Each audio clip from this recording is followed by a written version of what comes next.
Come into the room, family, come into the room.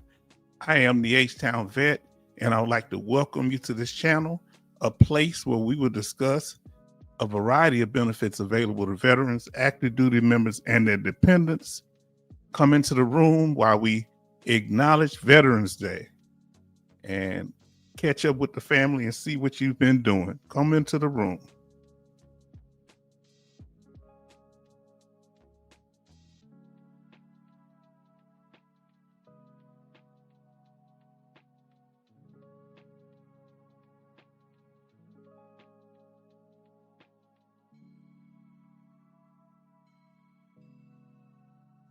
Okay, family, our sound seems to be okay. Let us know if you have any issues hearing us. We're going to go ahead and get started. We thank you for being here always. And as I said, I am the H-Town Vet. For those that are not familiar, welcome to our channel, a place where we will discuss a variety of benefits available to veterans, active duty members, and their dependents. And non-veterans, you are welcome also. Everybody's welcome. This is a veteran channel that's different from anybody else's because we are interactive. We don't talk at the veteran. We talk to the veteran and listen to what the veteran has to say. Now, Betty Bops, our regular, and we thank God for her and all that she contributes, and we hope that she's doing well and healing. And we apologize that we forgot that you forgot and we forgot to talk about your what happened with your situation, you know, that your procedure you recently had. But we're glad that you're here. Betty Bob said, H-Town, happy Veterans Day. Did you rent the vehicle today? Yes, I did. And when it got the vehicle, you know, pulled it back down here and all that stuff. And I'm gonna need y'all help tonight dealing with that. If you, I know one of our brothers in here have done something with Uber Health. I'm having issues with that. She say, good evening, family. Hope you've had a beautiful Tuesday evening. Yes, indeed. Now we have Dogface Soldier in here. He say, much love with all the vets and especially H-Town Vet. Veterans Day to all. Now get some free meals, folks. You're still early over there where you at. I was only able to get one because I had to go pull a car back down here to this area. So, you know, but I did stop at Buffalo Wild Wings. We're going to get more into that. We'll dab a little into it. Then we'll get into some information. Then we're going to go in full detail. We're not covering much tonight, but I want to make some key points with you. So, family, in order for people to chat, this was something that was advised to me by people like Dogface Soldier and several other people about having a restriction on how long somebody has to be subscribed. And then my mentor, I noticed that he had it for a certain amount of time too. And, you know, that is work keeping trolling down because usually trolls don't like to be subscribed. They just like to hassle. Now, and if anybody disagree, let's see. Glad to hear from you, Dogface Soldier, and everybody else that's in the room. H-Town, we will talk about it in the after party about the procedure. Okay. I emailed it to you. Okay. I've been gone all day, sister. Okay. So he said, hello, Dogface. Let's get into it, family. It's really incredible. So we don't tolerate trolling here. You can disagree, but trolling will not be tolerated. And really the trolling will come from people that feel like they've gotten what they needed out of the channel. And, you know, usually when people get their 100% or claim to have gotten it or got whatever else they want, they feel like they can crash out. Now you're just going to move on. Oh, you're going to email it to me. Okay. No problem at all. So we here because we want to make sure there's a lot of serious things going on with veterans and our benefits and people attacking our benefits. So we want to make sure that we're doing right. Great job on subscription only on the comments. Law subscribers should be a priority. Yes, indeed. Oh, we had went up to 3 months, and I haven't forgot the month count. We had 5 months now. So I might go back to that. If anybody started disrupting, I'm keeping count every month. Because see, when I blocked all the troll channels, they had to create new channels where they wasn't able to communicate in the chat because the new channel was after the 3 months, because they got blocked when the original channels they had. So they've been quiet. They've been testing me here and there to see if I know it's them. I kind of know it's them because they give testimonial stories, and if they're in the chat, they'll try to like play a long time. Like they'll tell stories. They don't know how to just communicate with people. Oh, this is chapter 1. Stay tuned for chapter 2, 3, and 4. They usually do drawn out elaborate stories.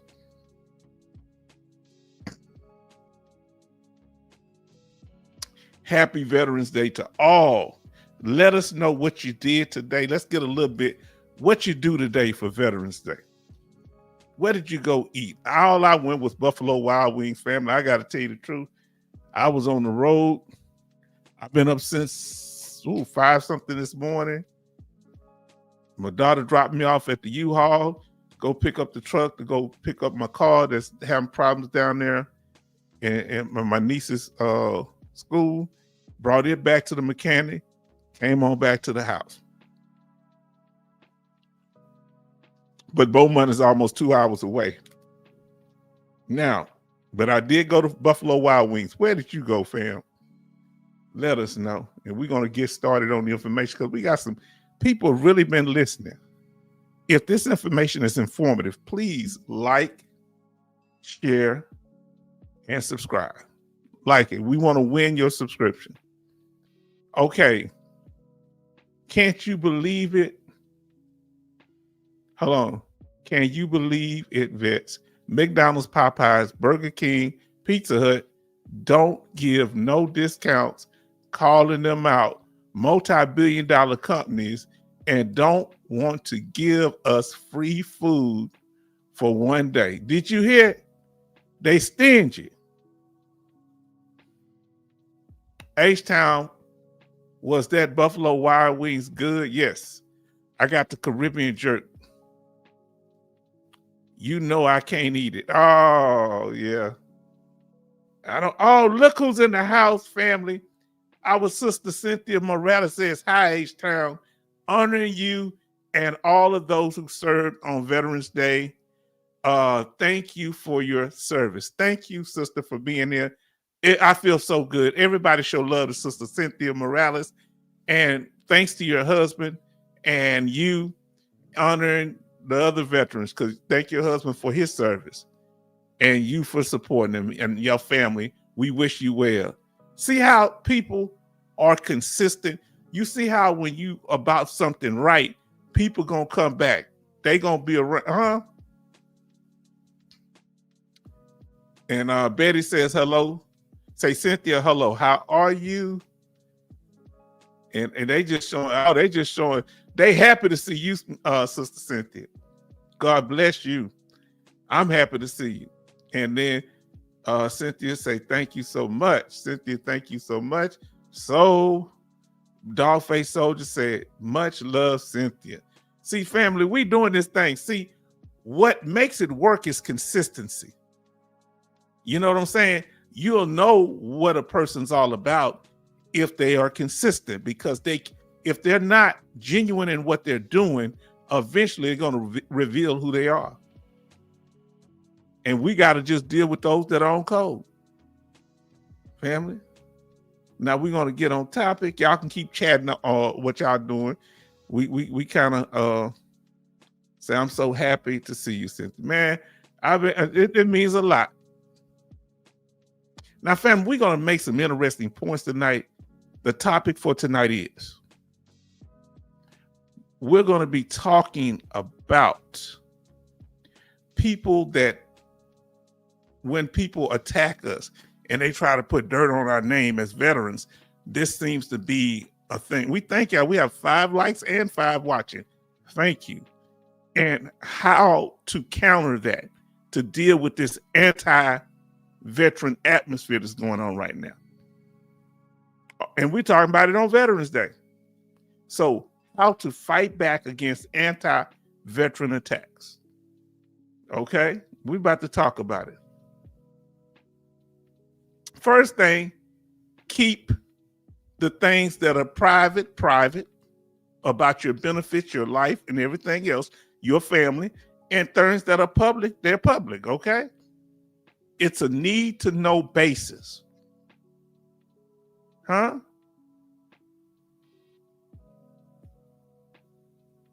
Need to know basis. Some things are going to be off limits. Telling people that you have tax exemptions on your house, where you travel to at certain times. You got to be real careful about that. How much your cars cost. These are things that you need to be very careful telling people, because this can create animosity. All right? Especially from those that are in the same area as you. I understand why a lot of people that get their benefits, this is nothing new to me. They tend to resent me or they feel a certain way, because it's like Fredo from The Godfather. If you know Fredo, he was Michael's older brother, but he snitched on him and almost got him and his wife taken out in the bedroom. And he said, you know, you my older brother. He said I was Fredo, the brother said, I was passed over. He said, Mike said, that's what Pop wanted. He said, it ain't what I wanted. I'm smart. This is how they think. So they can't build things on their own. So they have to come through me to get the help they need to get to where they want to, where they need to get. And once they get it, they feel a sense of resentment, because they feel like I got something over them. I don't have nothing over you. You can get your benefits and roll out and say, I never helped you at all. But everybody else know that's what bothers them, that you had to come through here. Because if you didn't have to come through here, you wouldn't have spent time here. If it wasn't beneficial, you wouldn't have did it. But they like to burn the bridge to say, look, I'm over here now. I don't need you no more. Yeah, but look what's going on. We all gonna need each other now. Congress is coming after us. The Senate is coming after us. VSOs and other veterans are coming after us. So those of us that are in unity, we here. But those that have jumped ship, you over there, you stay over there. Because we can't trust you now anyway. We can't do nothing with you. If we went to sleep, we'd always have to sleep. How would that sleep? With one eye open. You understand? We'd have to sleep with one eye open. Yes, indeed. Now listen what our sister said. Thank you, brothers and sisters. I am so blessed to be here with you guys. Same here. Always bringing that positive God energy in here. We thank you. Thank you so much, sister. So certain things are off limit. What's going on in your household? That ain't nobody's business. If you got to talk to somebody, talk to a stranger, somebody that don't even know you and your significant other, or don't know you and your family. You get more information, because sometimes telling people that's close to you, if it ever go bad, they're going to be the ones to use whatever you told them against you. So be careful on that. And look, stuff dealing with your family, the one thing that I learned when it comes to these benefits, that I didn't tell the whole bunch of people. Now I will brag on my daughter. She's doing good. I'm not gonna lie. I'm proud of her. But when she was going to school, wouldn't go up there, hey, listen, my daughter getting this. Or she didn't go up there doing a whole bunch of talking. Veterans, children of veterans that were getting the same benefits, they would communicate and help each other. But a lot of times you got to be careful what you say. Because when we went up there, they were like, everybody that qualifies for the Hazelwood Act, that means you go to school for free, because I'm 100% disabled veteran. She go to school Texas and free. That's kind of uncool to do that in front of the other students. Everybody that do the chapter, anybody in here, chapter 35, we'll talk about it if y'all stand up. I'm like, wow, don't put a target on our back. So we want to make sure that everyone feels welcome up in here. And we don't want to create animosity, but we have to protect our young ones. And that goes for family members, children in the neighborhood. We got to be supportive of all that. But keep it to ourselves. Number 2, do not let other people speak for you or tell you what you need. Don't let them be your spokesperson. Don't let nobody tell you that you need this. You know what you need. That's why we have this channel, so that you can get informed. Because a lot of times we get people that so-called helping us. How can you help me unless you know what my problem is? Don't worry about your problem. Just come with me. No, that's not how it works. So when it comes to our benefits, we got to make sure that we focus on what our needs are, that we're able to communicate that to others that's supposedly helping us. We got to watch out for the VSOs, those that think they're elite and non-military, that may not, it's not that people are bad. This may not be something that they can relate to. So we got to look out for our best interests. Number 3, words have power. They say words, what sticks and stones will break my bones, but words will never hurt me. Words can hurt, especially coming from the right person. You got to understand, there's certain things that I won't say here. I can literally destroy people with words, because what I say, people will believe. So if I tell somebody, this person, this here, that there, yeah, I might say little stuff with them. I say, that's real slime ball, this here. I might say little stuff like that, but I don't cut deep into people, because I could when they fraudsters, but I'm not trying to tear nobody down like that. As long as they keep it pushing, we good. Now, y'all know I'm going to drag them. I'm going to say little stuff, but I don't mean no harm. But I'm going to put you out there and make you look foolish, because really you're going to show yourself. They say, you tell them, H-Town, we all know the truth. Yeah, because see, the thing is, people don't like that I have credibility. You have credibility because you have to build it. The reason I respect Sister Cynthia Morales, Betty Bops, Dogface Soldier, Charleston, all these people, Jay Oliver, y'all are consistent. And if it's anything that's misunderstood, y'all try to make it work. And that's what I'm trying to do. That's why I give people so many chances. People think that's weakness. No. That's not weakness. I'm just trying to make sure everything's straight. So you want to do right, we'll be on the right end. And if we don't, I gave you every chance. Now I can just get rid of you. I don't even have to apologize to you. You notice when I get them up out the paint, I don't have to say nothing to them no more, because I've given them every chance. What people want is you to yell and get mad and all that, and then one clown after another. So it'll make me sound like a raving lunatic, because they'll just do it. One will do it this week, the other will do it this week. Nah, we just gonna get you all up out the paint. Words have power, okay?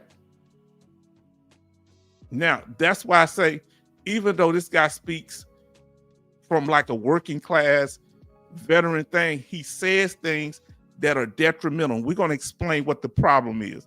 He called having several benefits, at one at 50% and 2 at 100% permanent total, bad policy, perverse incentives. And we're going to hit this home, because this is not the type of language we need.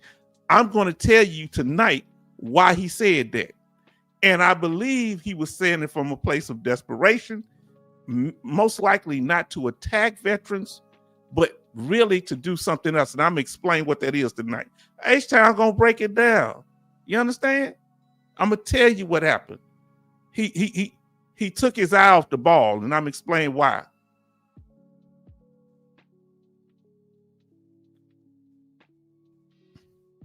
One, he said, was a perverse incentive that military retirees. So if you're getting VA, if you're a retiree, 20-year credible years of work or service in the military, and you are a disabled veteran. If you are under 50%, meaning 10, 20, 30, or 40%, they gonna take that out. Whatever, they're gonna take it out. So you're not gonna get both of them. You're just gonna get your retirement. You're gonna get your whichever's higher. If your military retires higher, you're gonna get that, and you won't get the disability 40% or less. If the disability higher, you get that. You can offset it where you can use part of it as your disability that adds up to what your full retirement amount is, 40% or less. So some of it won't be taxed. You can do that because your retirement, military retirement, will be taxed. But you can take part of it as disability pay, and it won't be taxed. They only tax the remaining amount. Well, when you get a 50%, military retirees that have a 50% VA disability rating will receive full retirement pay and full disability compensation with no offset. This is what Mr. Ryan Gallucci was saying was a perverse incentive. And I'm going to explain to you tonight why he said that. He said it in desperation. I don't necessarily believe he meant to attack us.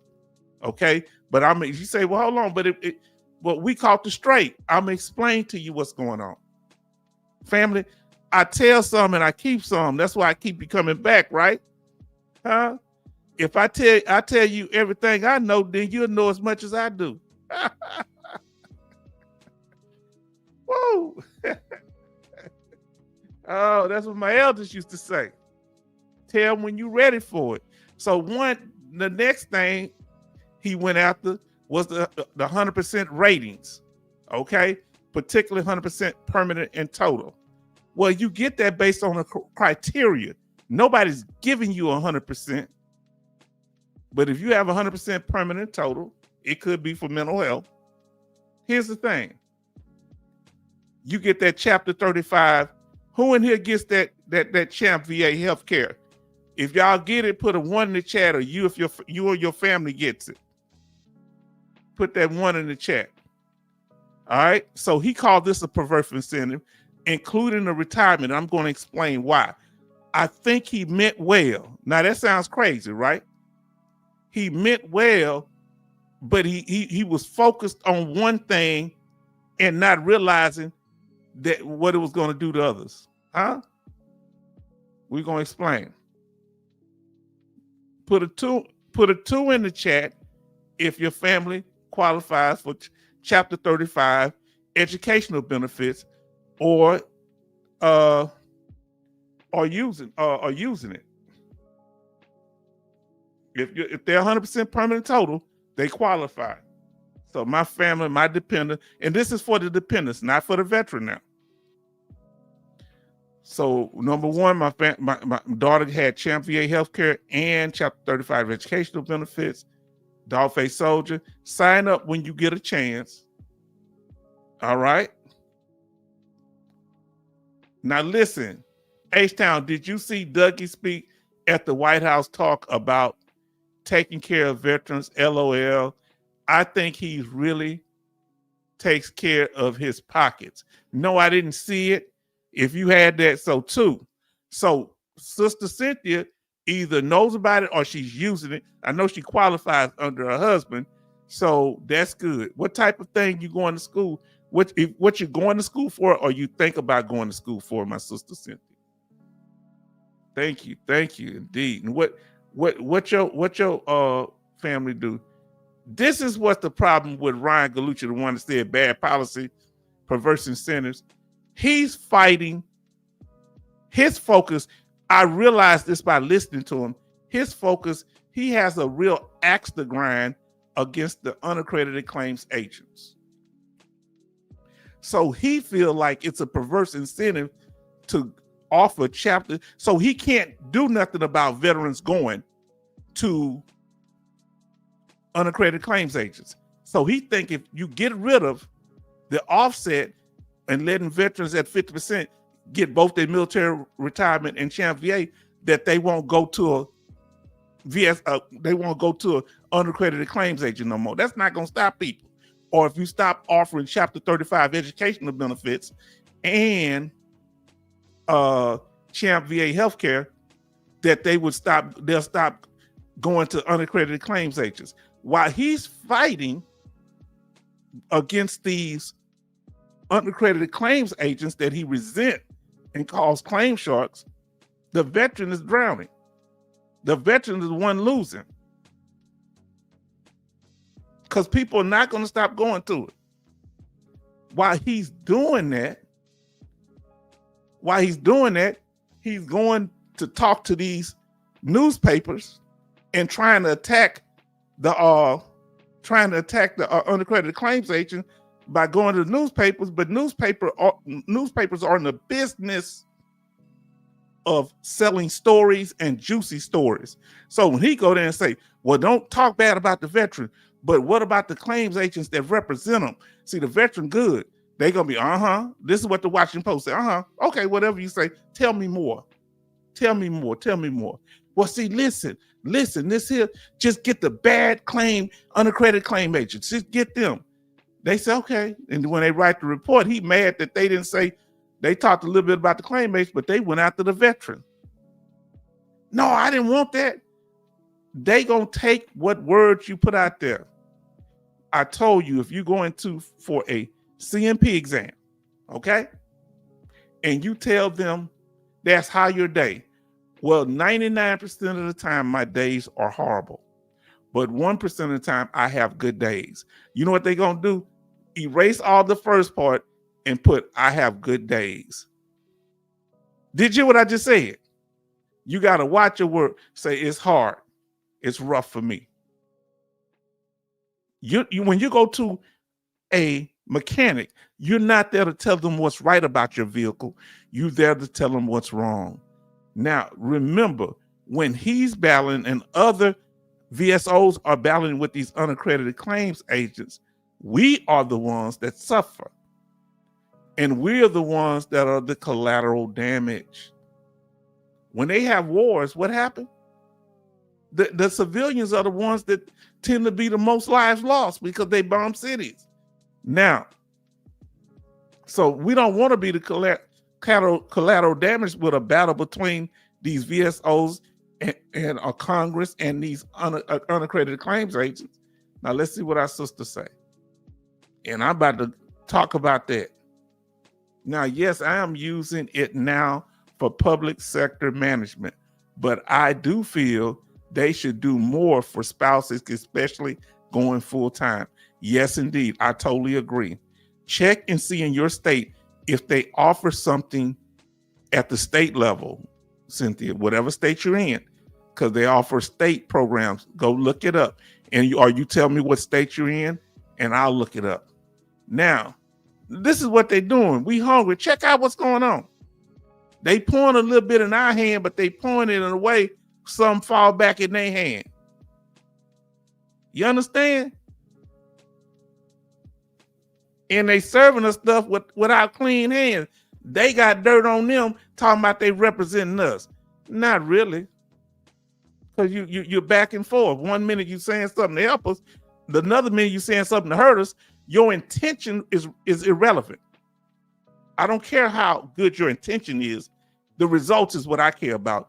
If you're doing something that's destructive to veterans, that's all I'm concerned about. Well, okay, California, they should have some. I'm going to get it back to your sister. I'll see if I can look it up tonight. I'm going to have to go through some emails. I had something for California. So if you don't stay for the whole video, I definitely will try to pull it up, because we're not going to be too long here tonight. Now, family, then we got the other guy. I'm going to explain what his issue was, where I feel that possibly the representative of the Veteran of Foreign Wars, Ryan Galassi, or what is, he was misguided. But that don't mean anything. If you're doing damage, it don't matter what your intent is. He's so focused on these unaccredited claims agents, and they got him all fired up that he's doing stuff that undermines us. Well, I can't attack him directly, so I attack him by taking the veteran benefits away, so the veterans won't go to him no more. Now the veterans will just be out without their benefits and more likely to harm themselves and be depressed. Yeah, okay, thank you, H-Town. Yes, indeed. Because I got some stuff on California. I'm going to have to pull it up, see can I find it. So this gentleman here, then it's the other type. Treat illness, don't compensate. Okay. The school has a scholarship. Look into it. Yes. Yes, indeed. Yeah, look in the school if they have any scholarships and grants. My daughter got a whole bunch of grants. What they call them? Scholarships and grants. Yeah.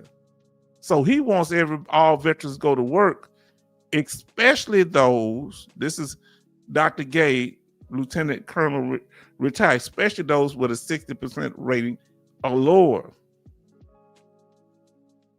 Now, let's see, say, Evening family, Smiley was on today and got torched by me and others. Where was he at? Where was he at? We want to look that up, Charleston. Everybody show love to Charles. Okay, thank you, Betty. I will look into it. Yes, see, because it's out there while you going to school. We need to make sure you get these benefits. See, they're time sensitive. So here, this is what he recommended. Canceling ratings from 0 to 60% and starting at 70%. That would get rid of about 40% of all disabled veterans. And he expect y'all to just make up the difference with work. They're going to just give you health care. Well, you have to be able to meet your basic needs. Food, shelter, clothing, health care. And what was the fifth one? I forget what I told y'all the fifth one was.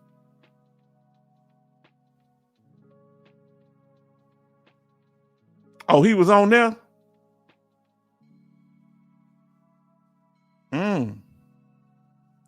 You gonna tell me when we get to the after part? I want you. Well, you can start telling me now. We talking about it. What was going on? Let us know what's going on, Brother Charles. See, he's saying that veterans that have a 0 to 60% rating go back to work. That would be about 45% of all veterans. He's doing it from an elitist standpoint. He's different from Ryan Galasky. He's doing it from this guy here doing it from, he think he's superior because he was an officer. He went to West Point. He getting all his credentials, but he don't have no connection to us. Come on now, let's talk about it. So the only people be getting their benefits, those with a 70% or higher, which is about 56%, about 55% of veterans. Now, once they put us back in these workplaces, yes. And once they put us back in these workplaces, okay, if we have a crash out in these workplaces because they force veterans to go back to work, who's going to be liable if something go bad? Is Dr. Gay? Is the Senate? Is the House going to be? Is the president going to be responsible for what happens? Are they going to reinstate our benefits? Come on now, I got questions. Who's liable if something go bad? Or we just out by ourselves? And you get fired, now you don't have no VA compensation or job. Come on now, family. See, this is why I say he's an elitist, because he always brings up, listen to what he says, bring up combat veterans, separate veterans into groups. He bring up military officers. He went to West Point. He don't mention female veterans or non-combat veterans.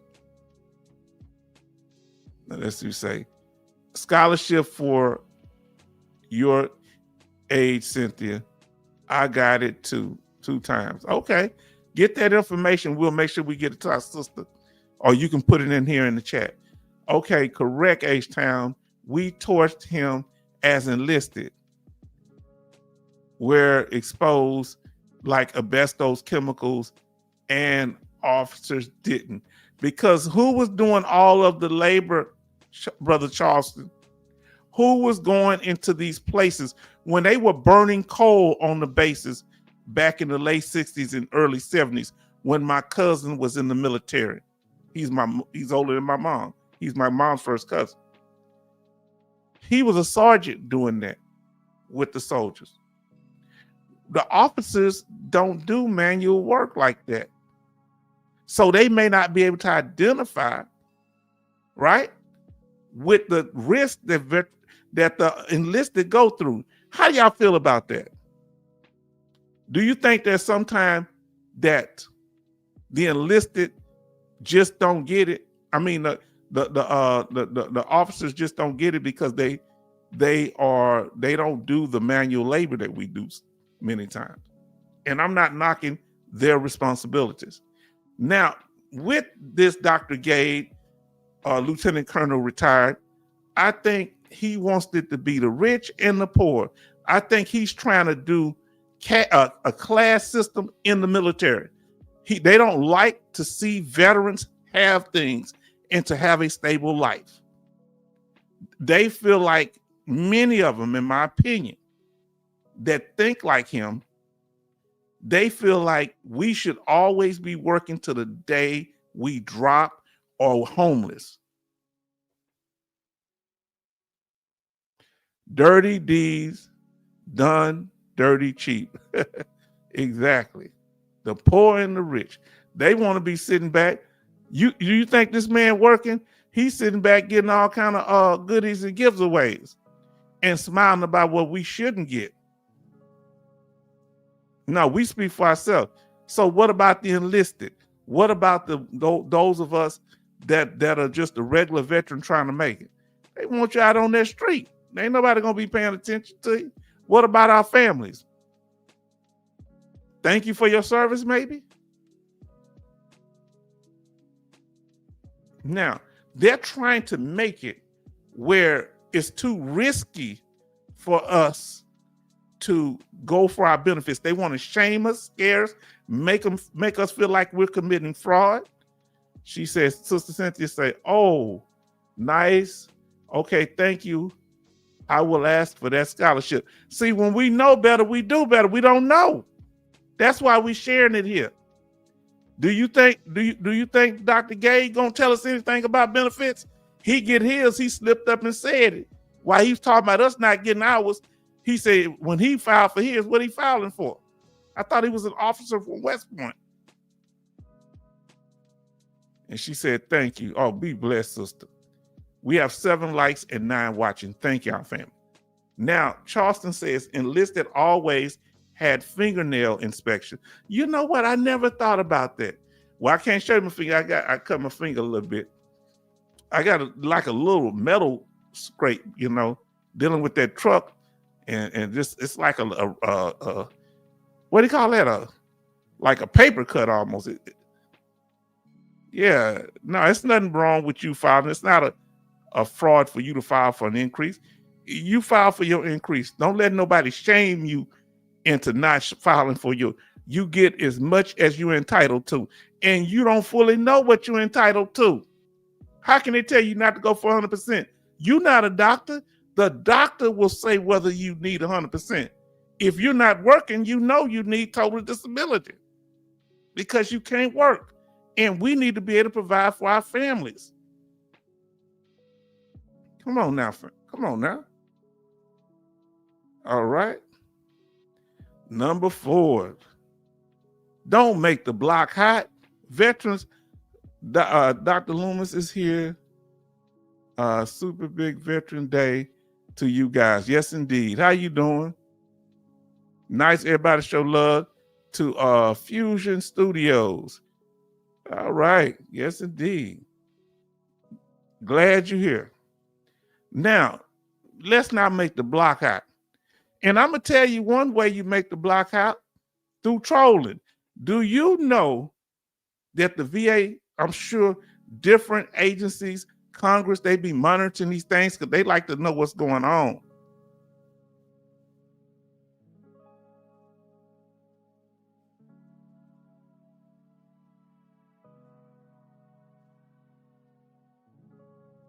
All right, all right. Okay, brother. All right. Beat maker. Peace. Okay.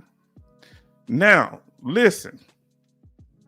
So we don't want to make the block hot.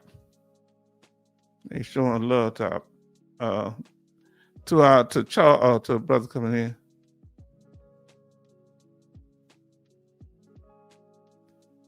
All right. Let's see what we got here. Now, listen. How do we make the block hot?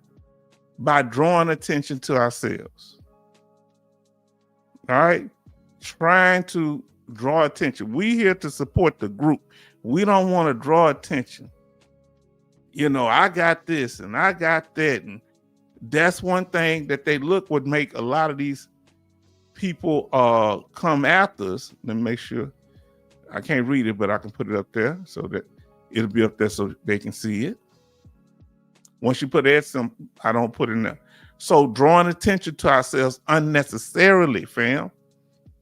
You understand what I'm saying? When you talk, you need to use words that make sense. Yes, indeed. Yeah, haters, straight up haters. So the whole thing, and other people that want to draw attention to themselves, what'll happen is you got to understand other people around and they might catch a stray. Now listen, some people go inside the CMP exam, they go inside to the, what do you call it? Go in there and ask the CMP, I'm here, show me the money, doctor. I'm here because I ain't worried about all that. Yeah, I just want to get my 100%. I want to get the most money out. You go in there talking about your symptoms, what brought you there. You don't go in there talking about money. All right? You do not go in no exam talking about money. And when you focus on the money, you just putting a target on yourself. If you're getting on TikTok, look at my VA benefits and all this. That becomes an issue. You're making the block hot. Now, but I do want to say this. If you buy nice cars, you got a right to buy nice cars if you want. It's always in the shop. You don't have to be ashamed. You ain't got to make excuse. Yeah, I got a nice car, but it breaks down all the time. No, you got a nice car. You earned it. You don't owe nobody no explanation. If you have a nice home, that's nobody's business how you got it. That's your business.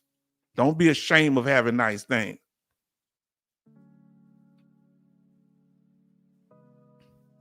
And the main thing, family, be on code.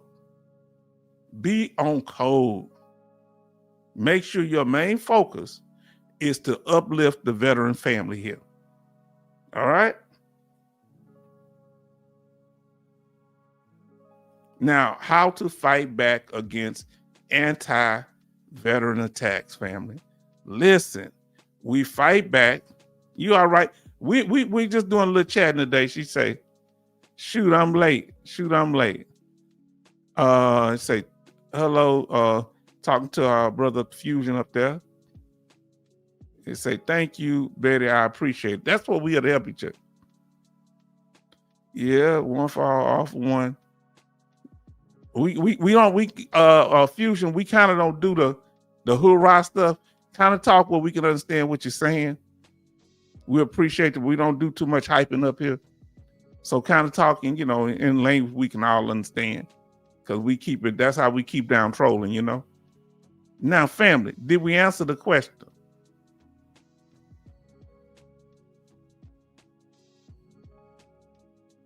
Yeah. So I know you don't mean no harm, but we've had people come here, they kind of get off left with, with a lot of other stuff, and we stay on top of it. Now we got to see what happened. Anybody know what happened with Dougie? Tell me if anybody can send me that article to my email. Do it. Dougie wants all of us to do hard labor while he steals our veteran money and only gives us $100 raise next year. It's ridiculous. So has it come in what the cost of living is going to be? Or are they going to wait? Did we answer the question tonight, family? Did we answer the question? How to protect yourself, keep low profile, watch people that speak for you. Speak for yourself about your benefits. and keep careful of words, and don't make the block hot. You see how I talk about things? I ain't never told y'all to, hey, go in there and lie. I never told you nothing like that. Hey, exaggerate your symptoms. No. Just throw everything in there. Now put in things that you think you may qualify for, because you're not a doctor, so you put them in there. It's best to file for them all at once. It's the way you word things. Did we answer the question? So what was the cost of living increase? Anybody know what it's going to be? What percentage it's going to be? Anybody know? Have they made a statement about it yet? Hi, Betty, my sister from another mister and another mother. Oh, Lord, this is, y'all too smooth. H-Town, yes, you. Tell us, Fusion, tell us your branch of service if you were in the military in the state of country that you're currently living in. So it's 2.8. Let me ask, anybody can tell me, if you have 100% rating, how much would it be with a 2.8% raise? If you have a 10% rating, how much would it be? So give it to me for 10% if y'all know. Try to calculate it. Thank you there, Fusion. Now I say, H-Town, yes, you have. I wish you had this channel 5 years ago. You know, y'all, that I feel real honored when y'all say that. Okay, U.S. Army, old Atlanta. He said the real Atlanta. Now my people come out of Jackson, Georgia, doing slavery, and they were sold down here to Grapevine, Texas, and we kind of migrated down to the Houston area on this side of my family. On the other side, Seminole Indian, and meaning black Indians, and slaves on that side. Well, they kind of free because they were Seminole, they fighting, and they migrated down here on my great grandmother's side. Great grandmother out of Jackson, Georgia. Yes, indeed. Okay, now listen. 100% with one dependent, 133 a month. That's not bad. What about a veteran alone? What will they get? Now, Charleston say, yes, H-Town, you give straight stinky talk. You say, I don't know what that is. Skinky talk. I don't know what that is. I like that. Not like others. Okay, now, I want to ask y'all, okay? Let me go live, H-Town, quick, if you have the time, brother. I got the time. Y'all remember that old commercial? If you got the time, I got the beer, Miller beer. Remember that? Yeah, let's get ready to get you on now. Family, if you had a chance, if this has been informative, please smash that like button, share it with others, the live stream, and subscribe. Yeah, give me one for each one. Now, we're not going over VA law tonight, but yes, we're going to pull you up, brother. Anybody else that wants to come up and speak. Betty Bops, if you want to come up, anybody want to come up. I ain't calling you out, but if you want to come up, we live. You say, let's see. Yes, we'll pull you up, brother. I'm saying it so I won't forget. Betty Bops 30% with dependents, 0.03, $18 a month. Wow. I'm glad y'all put on with dependents too. That's good. I'm old enough to remember that commercial.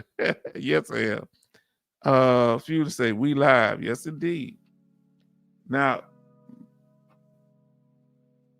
what's going on, family? Veteran news first. Veteran news is Veteran Day. Now, tell us what y'all did on Veterans Day.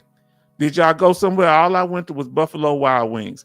Tell us I want you to do two things. Tell us your branch of service.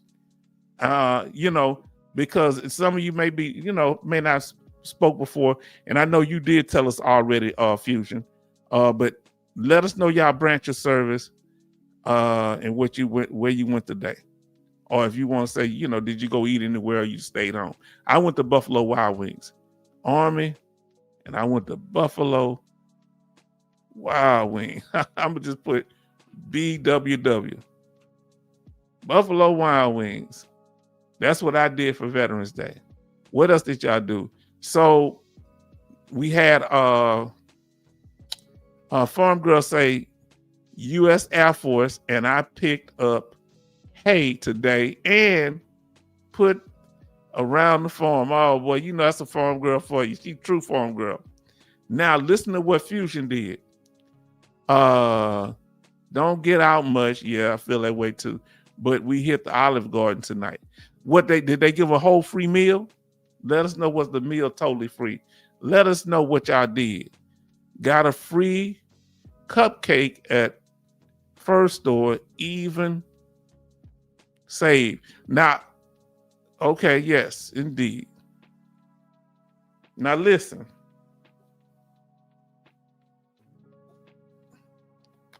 How many places did you go eat tonight? I only went to one. Today on Veterans Day, how many places did you go eat today? Let us continue. Let us know. I only went to one. Family, so let me go back to Veterans Day. We want y'all to chat it up. And I'm going to see what I can look up here. Thank you. All right.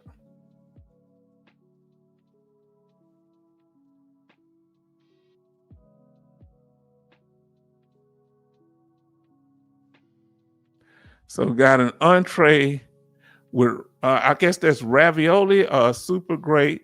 But the most fun was knowing all of the veterans were near me. Yeah, you know, I like that. So Farm Girl didn't go nowhere. You eating that stuff off that farm. That's what you did. You made you some omelets this morning. Some of us don't like going places. I could understand that. I wasn't really into it this year.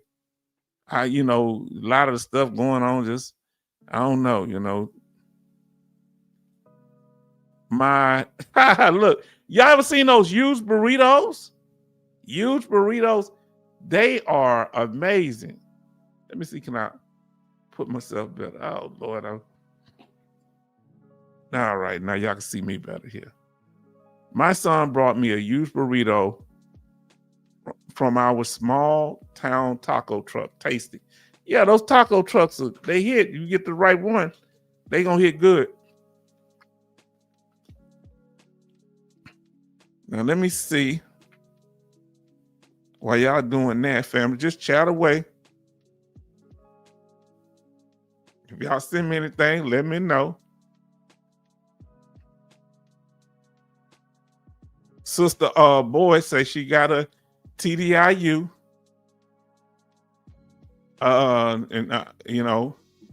She doing good on that, and she's been supporting groups and stuff. So she's been keeping up. Different people sending things. I appreciate y'all kindness and helping out.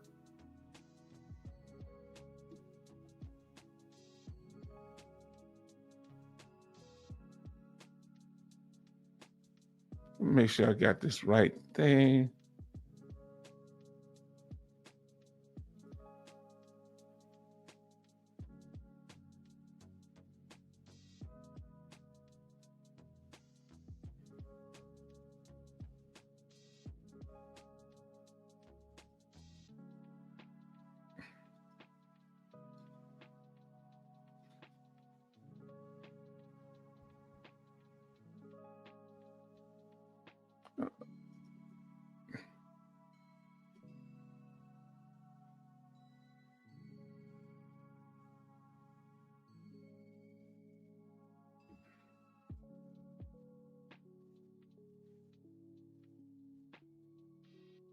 Okay, I can't find nothing.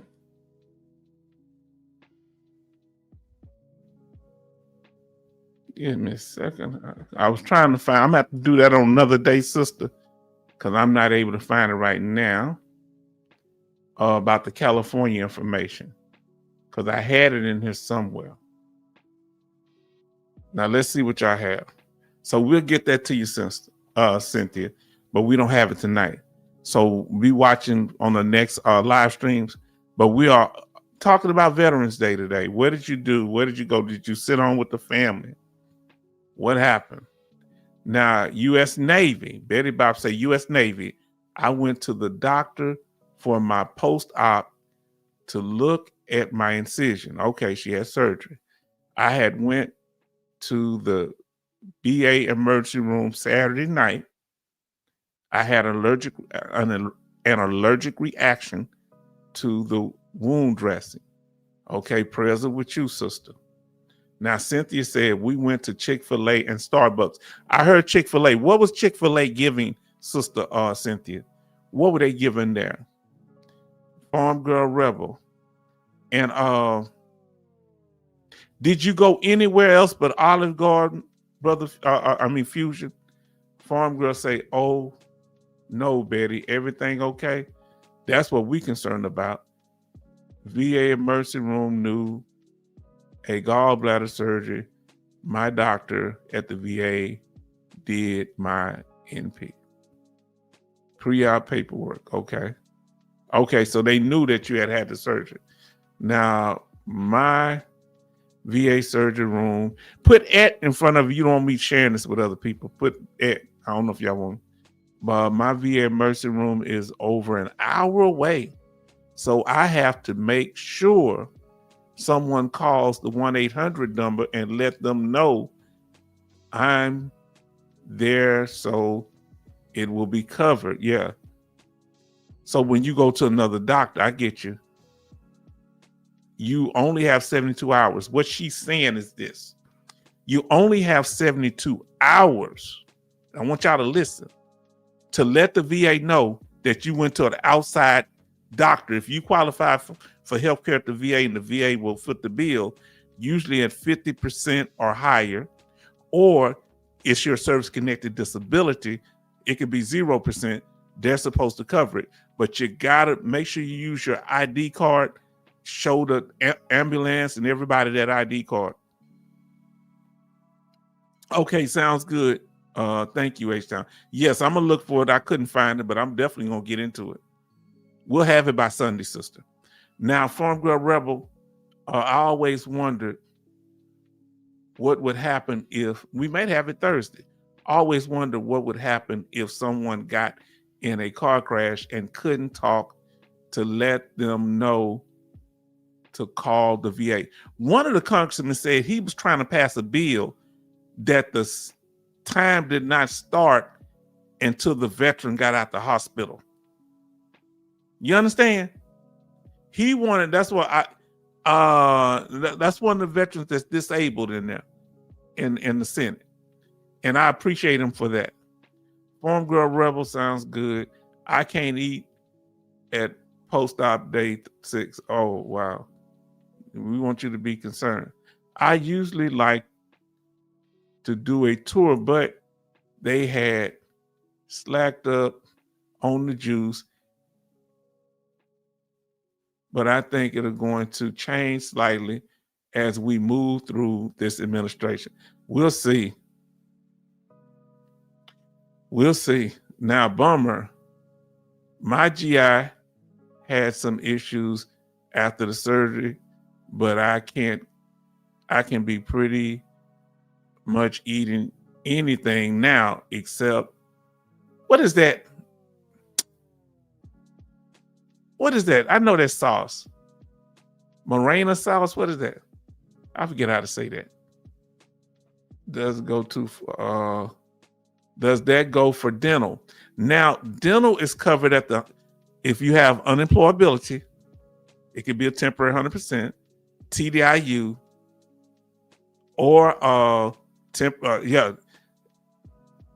individual unemployability, which is temporary 100%, like you had a knee replacement or something, 100% permanent total, TDIU. So all 100%. Everything else kicks in at 50%, or you're service connected for it. Anything you service connected for, it don't matter what percentage. But once you reach the threshold of 50%, everything is covered except dental.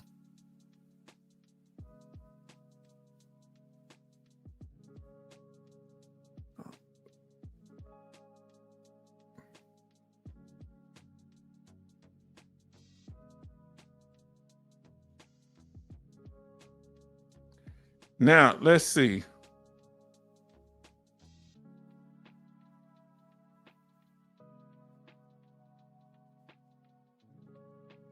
Let's see.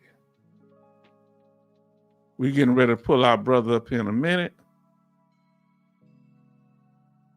Y'all made a whole bunch. I got to catch up where y'all at.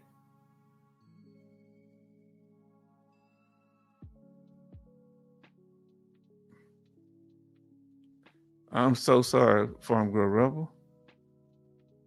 Now, Dogface Soul say it gets worse for sources who have Champ VAs.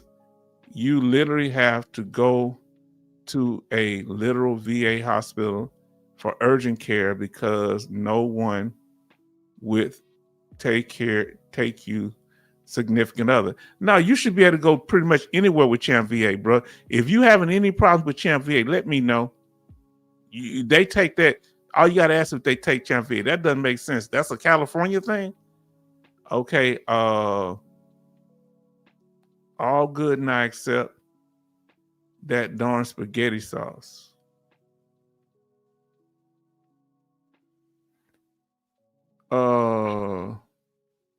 Betty say, Farm Girl Rubber H-Town, thank you. I'm fine. VA just did K. Okay. We have J. Oliver in the house say hello.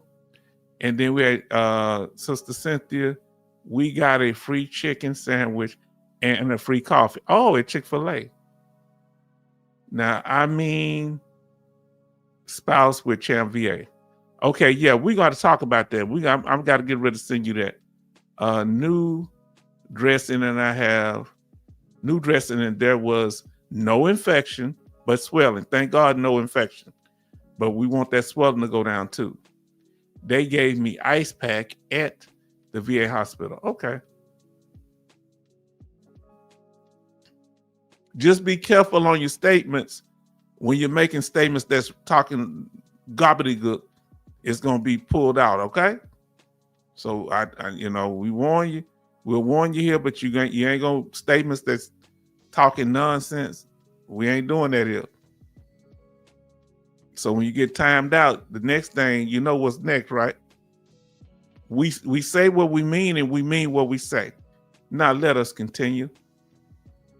Now we're going to talk, since we on the veteran thing. I want to ask you, y'all had me come up to something interesting. That's what I want to know. You brought up that Champ VA. I want to kind of talk about that. Y'all can talk about whatever y'all want to now freely. But within reasons, we got to understand what you're saying. Now, family, I want brother come up and speak his mind, and if you want to talk a little bit about Champ VA, he can do that too, or Chapter 35, because I can share information on that. Now, I'm going to send that to you, that invite, brother Coasty in the house, family. Everybody show respect to the Coast Guard, who keeps our coastline and inland safe. Y'all show respect to this branch of the military, a very significant branch of the military, the Coast Guard. I've talked to him. I'm like, whoa. Because I asked him, man, why your arm out, your shoulder all messed up, man? They start explaining the stuff that y'all do. My God, in the Army, we don't do that on no custom basis. Y'all got a lot going on, man. So, family, let me see. All right, brother, I'm going to send that to you now. Brother Dogface Soldier. And we appreciate you and all of you and whoever else would like to speak. That's a regular.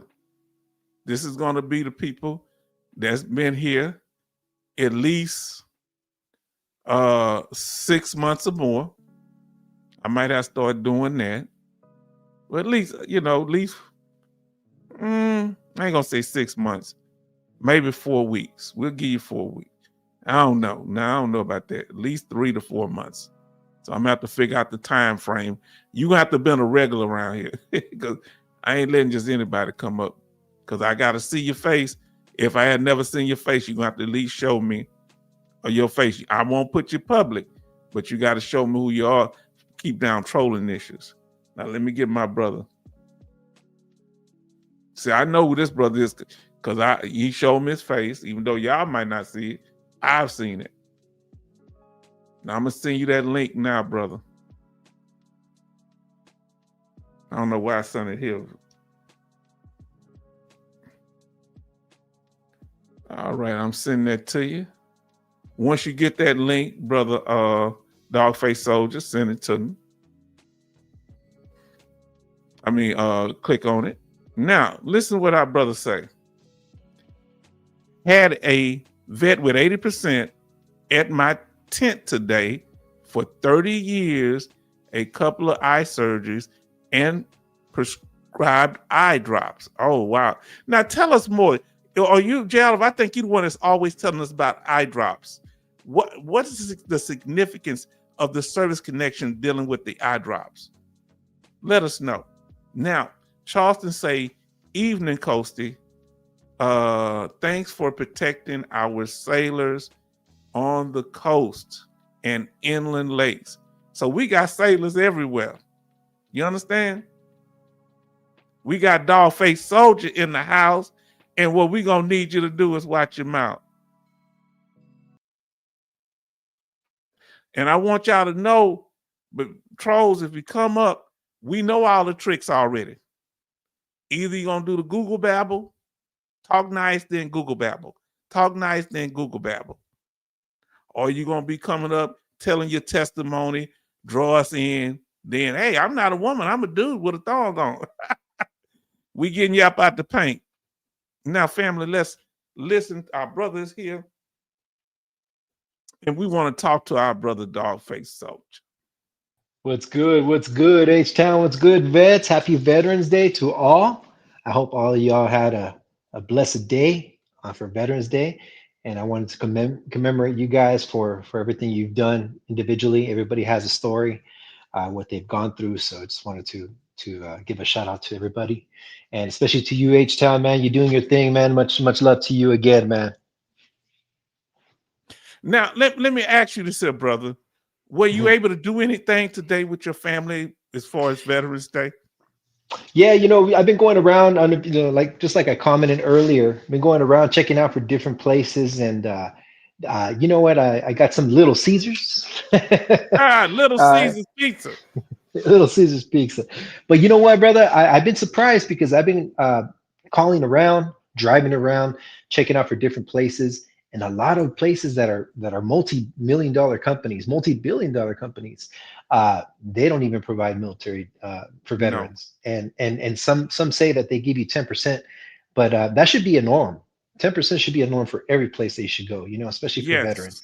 But unfortunately, not a lot of places that are multi-million-dollar companies, franchises don't do that. So I give respect for those who really do, so much love to them, and for them to be blessed for their future.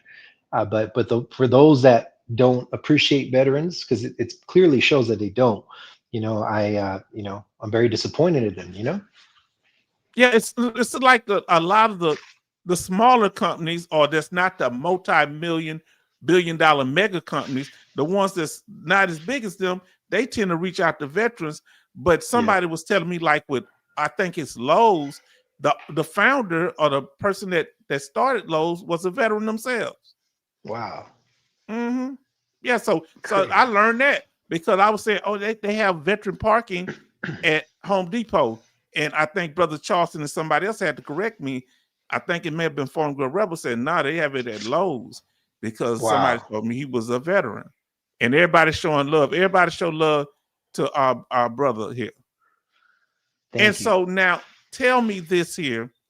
Mm-hmm. What are you saying about your dependent can't go to use Champ VA?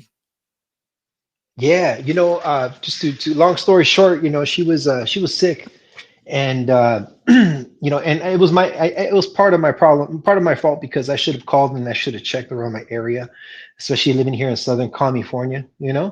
But pretty much we've been calling around for urgent care, because if you go through emergency, they're gonna, even though they cover half of it. I think they cover 75%, if I'm not mistaken. But You if you go talking to about for emergency, you or yourself? You or for my your dependent? spouse, Okay. for my, All yeah. do you have the Champ VA card? Yeah, we do. Yeah, chat VA, yeah, for my So, wife. well, Yeah. this is what's confusing me. Mhm. What's confusing me using words like urgent care. All you need to talk about is Champ VA. If you go in there using other words other than Champ VA, you Mm. kind of muddying the water. Right, right. I called for that particular reason. I said, do you guys cover at Champ VA? And a lot of places, they don't even know what that was. They said we have TRICARE, we have for active duty personnel, but we don't have anything to do with Champ VA. So Yeah, nothing to do with Champ. what I think you should do Mhm, is go in there in person, okay? mhm. Everybody's showing you love dog face, they showing you love dog face. All right, Fusion. Fusion, no more Loomis stuff. We don't want to talk about no Loomis, okay? So let's keep all that Loomis out. That ain't got nothing to do with what we doing here. Let's stay on task. Now, listen, brother. So Mhm. you go in there, you take that Champ VA card, and that's the way you're supposed to do it. Go see if they offer it, because you talk to somebody on the phone, they might tell you anything. Because Mm. they may not know. Right, right. And that's Oh, what concerns. okay. You Dr. Loomis. Okay, I didn't know. All right, I didn't know who was Loomis. Okay, that's what it was. Good stuff. Go ahead, brother. Yeah, no, no, no. Pretty much, it's because I wanted to verify, because a lot of places, to get there, to drive and everything like that, and especially my wife was sick, so I wanted to make sure that it was solidified before getting there. And of course, like you said, you literally have to go in person.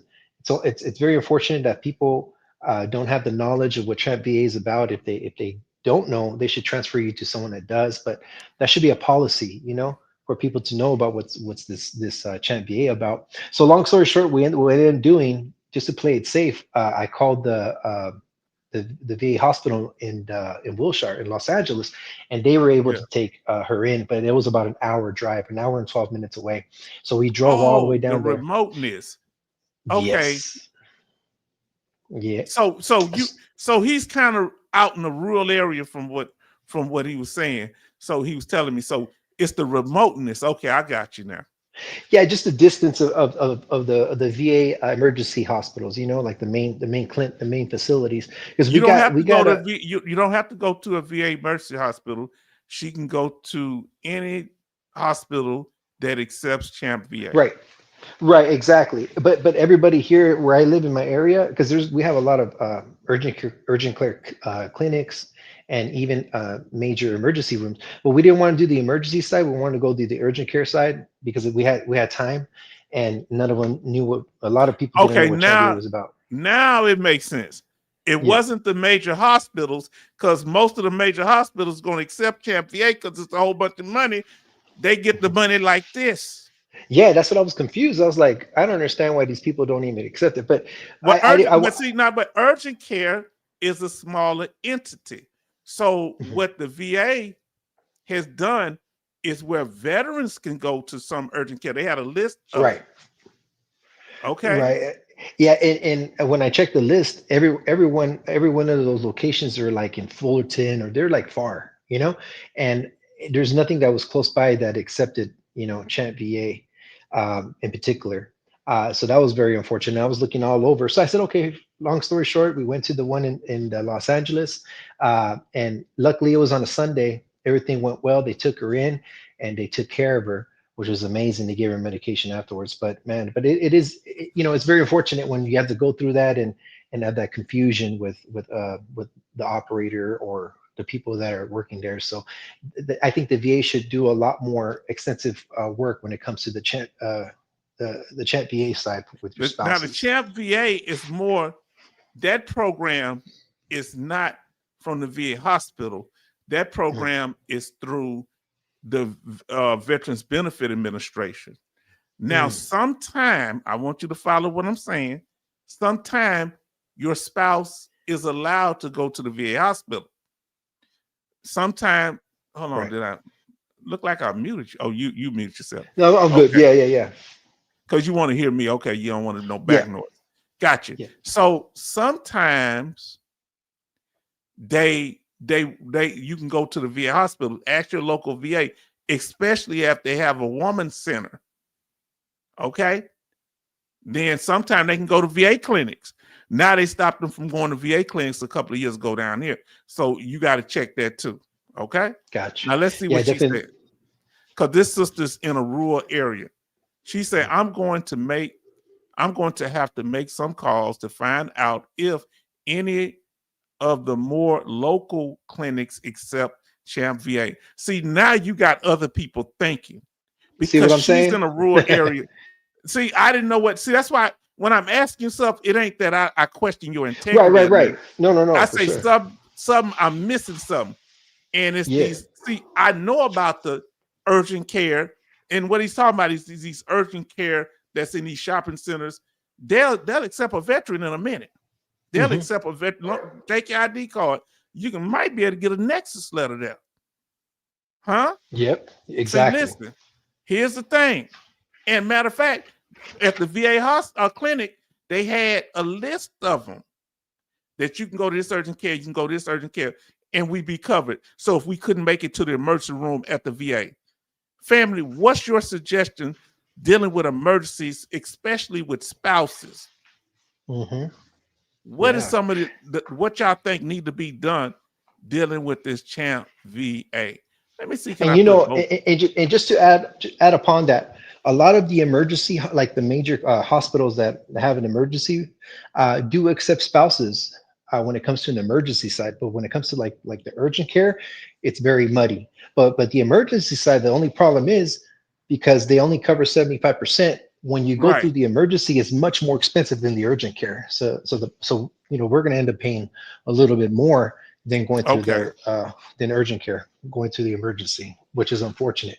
So they should I think they should invest more on something to do with the urgent care side. You know what I mean? And instead of taking just the veteran, it should be the spouses too, since we're already 100% disabled. You know, it took us time and effort just to get 100% showing proof and everything like that. They should at least have Who do that you think we option. should? Do you think we should talk? Yes, indeed. Yeah. Yes, indeed. That's what's going on. Yep. All right. Thank you. See, when they put that in there, yeah, that's what I was believing, but I was waiting for somebody to confirm it, and they got them up out the paint. What happened? Someone? Now they keep talking about, yeah, I'm this here, the beat maker. And I told them stop, don't do the repetitive stuff. You got people trained already, H-Town. You know what I'm saying? We're looking at wolf in sheep's clothing, like one of the comments says. You know, like that's what I said. Catch it. That's look, fam. See this. Look, now more people in here. When you start blocking the foolishness, because I gave them a chance, I timed them out. Look, that's the other one. It's the Fox. Whenever you see that, but before I pull y'all comment up, I go get them up out the paint. So I look and I said, because I was already thinking it. I wouldn't do it just if somebody show something. I said, okay, they say maybe. Yeah, that's because once we'd warn you, and I'd already timed him out and then kind of gave him a warning, but he coming here like just saying all kind of weird stuff. It's like the old saying goes, go with your gut because we have one for a reason. Yeah. You know what I'm saying? You remember when he was saying, that one Yo was doing left, right, left, and all this other stuff, doing that kind of stuff. But we got him up out the paint, fam. We gave him a chance though. I wouldn't be surprised it's the same dude, but with the multiple account, like I mentioned before. You know, yes, he's trying to troll. I think that might be. See, that's one of them old ones. Yo left, yo, and not Alaskan Ice, but Alaskany. Remember Alaskany? Right. They were all on that stuff. It was a group of them. Jamaica Me Crazy. It was a whole bunch of weird ones. And they got real weird at the end now. Y'all wasn't here. I don't think you were here yet, Farm Girl Rebel. Now, y'all give us some information about Champ VA. They say you're supposed to pay a fee once a year, but I ain't never had to pay it. My daughter was pretty much covered. And if it's your Nice. only, Betty Bob says, thank you for telling me about urgent care. Thank you. Yes, indeed. Yeah. She For added sure. us. You know, it's very hard when you go through it and you already jumped the gun by getting the impression that everything is good to go when it comes to the urgent care side. But when you're going through it and your wife or your significant other is in need and you're making calls because you don't want to, drive over there and them just denying you. So you're making them calls and they don't even know what that's about. It's very unfortunate when they deny you and you have to take further measures. And that's exactly what I did. But just for scenario, if you're out in the rural area and if you have a VA that's a little bit further away, that you have a better chance for them to take you, just like what happened to my spouse, than trying to look for a urgent care clinic or an emergency room or something like that. So, especially if you don't want to be paying all that money eventually. But see, you need to do your due diligence, like Dogface Yeah. Soldier said. Now, listen Mhm. what he's saying. Check first, because you can't be driving to all these places burning gas. And then Mhm. they say they don't accept that. They can tell you on the phone. You right. Because I was thinking, because I'm in a big city, bro. So they Mm. take it. I'm in the Texas Medical Center, the largest medical center in the world in Oh Houston. yeah. So I'm, all of them, because the VA is in the medical center. All of them say, yeah, we take it, we take it, we take it. My daughter didn't Mhm. have no problems. That's good. Yeah. I guess, like I Now, said, depends on its geography, where you're at, just location and everything like that. But yeah, it's very unfortunate when you have people, like people that just live in non-incorporated areas or further out from the city that doesn't have access. At least you have options, and that option is worst scenario, go to a VA facility. They're mainly 24 hours anyways, and they'll take you in. And this is a good thing when we went, we made it just in time because I think they transitioned from urgent care to emergency. I think around 6 or 7 o'clock at p.m. Right. mm, So they tell you go to the emergency side, even though it's emergency, it's urgent care until a certain time frame. So I didn't know that. the Did y'all know yeah that it's considered urgent care to a certain time? And yeah. after, I guess, get darker, it becomes emergency. It becomes emergency. So we were able to make it to the urgent care side, which was amazing, and we went on the weekend, which was a blessing to us because it was on a Sunday. Not a lot of people were there. They even told us better going on the weekend than on the weekday because there's buses that go in and drop off patients. We're talking about buses over Ooh, there in LA, so you can only imagine the wait. So we were there on the Sunday. They were able to admit her in less than half an hour. I mean, better than praise nothing. God. Yes. Yeah, and they gave her all the the treatment, medication, and we were good to go afterwards. We were only there for like an hour, getting everything treated, and we were gone from there. But just FYI, if anybody's out in the rural area and that needs something urgent, and you don't want to be paying that much, make sure to go to like a VA hospital. I think that's the best bet. And know this, not only do they get the Champ VA healthcare card, you can also do that. What's that med thing that veterans can order their meds? All The right, they get the medication card too. My right, daughter right, right, has the medication card, so she can call right. the VA and she can order her meds through the VA system too. Huh? Yes, And don't have yeah. to pay. Now hold on. Let me get to what Brother Jay Oliver is saying because they starting to build up here. Jay Mm, Oliver say Champ VA offer often requires another rider insurance with spouses to offset the 25%. They don't require it.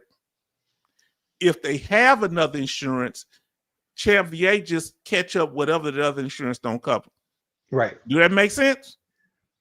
But if you don't exactly. have, if your spouse does not have any insurance, Champ VA will cover everything. Yes.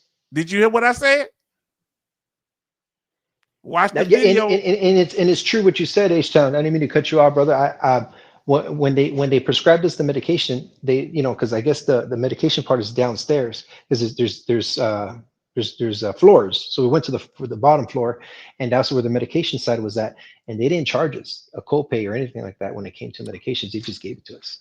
Let me tell you why it's like that. Mm, You got to let them know you're military too. So what happened with me? It wasn't my dependent. It was me. I went to Methodist Hospital for a procedure there, and when I went because they didn't do it at the VA, I had all my medications from the VA, but Methodist, they want to handle the medicine. They say we're going to give you the same medicine, but it's going to be our medicines. You get me?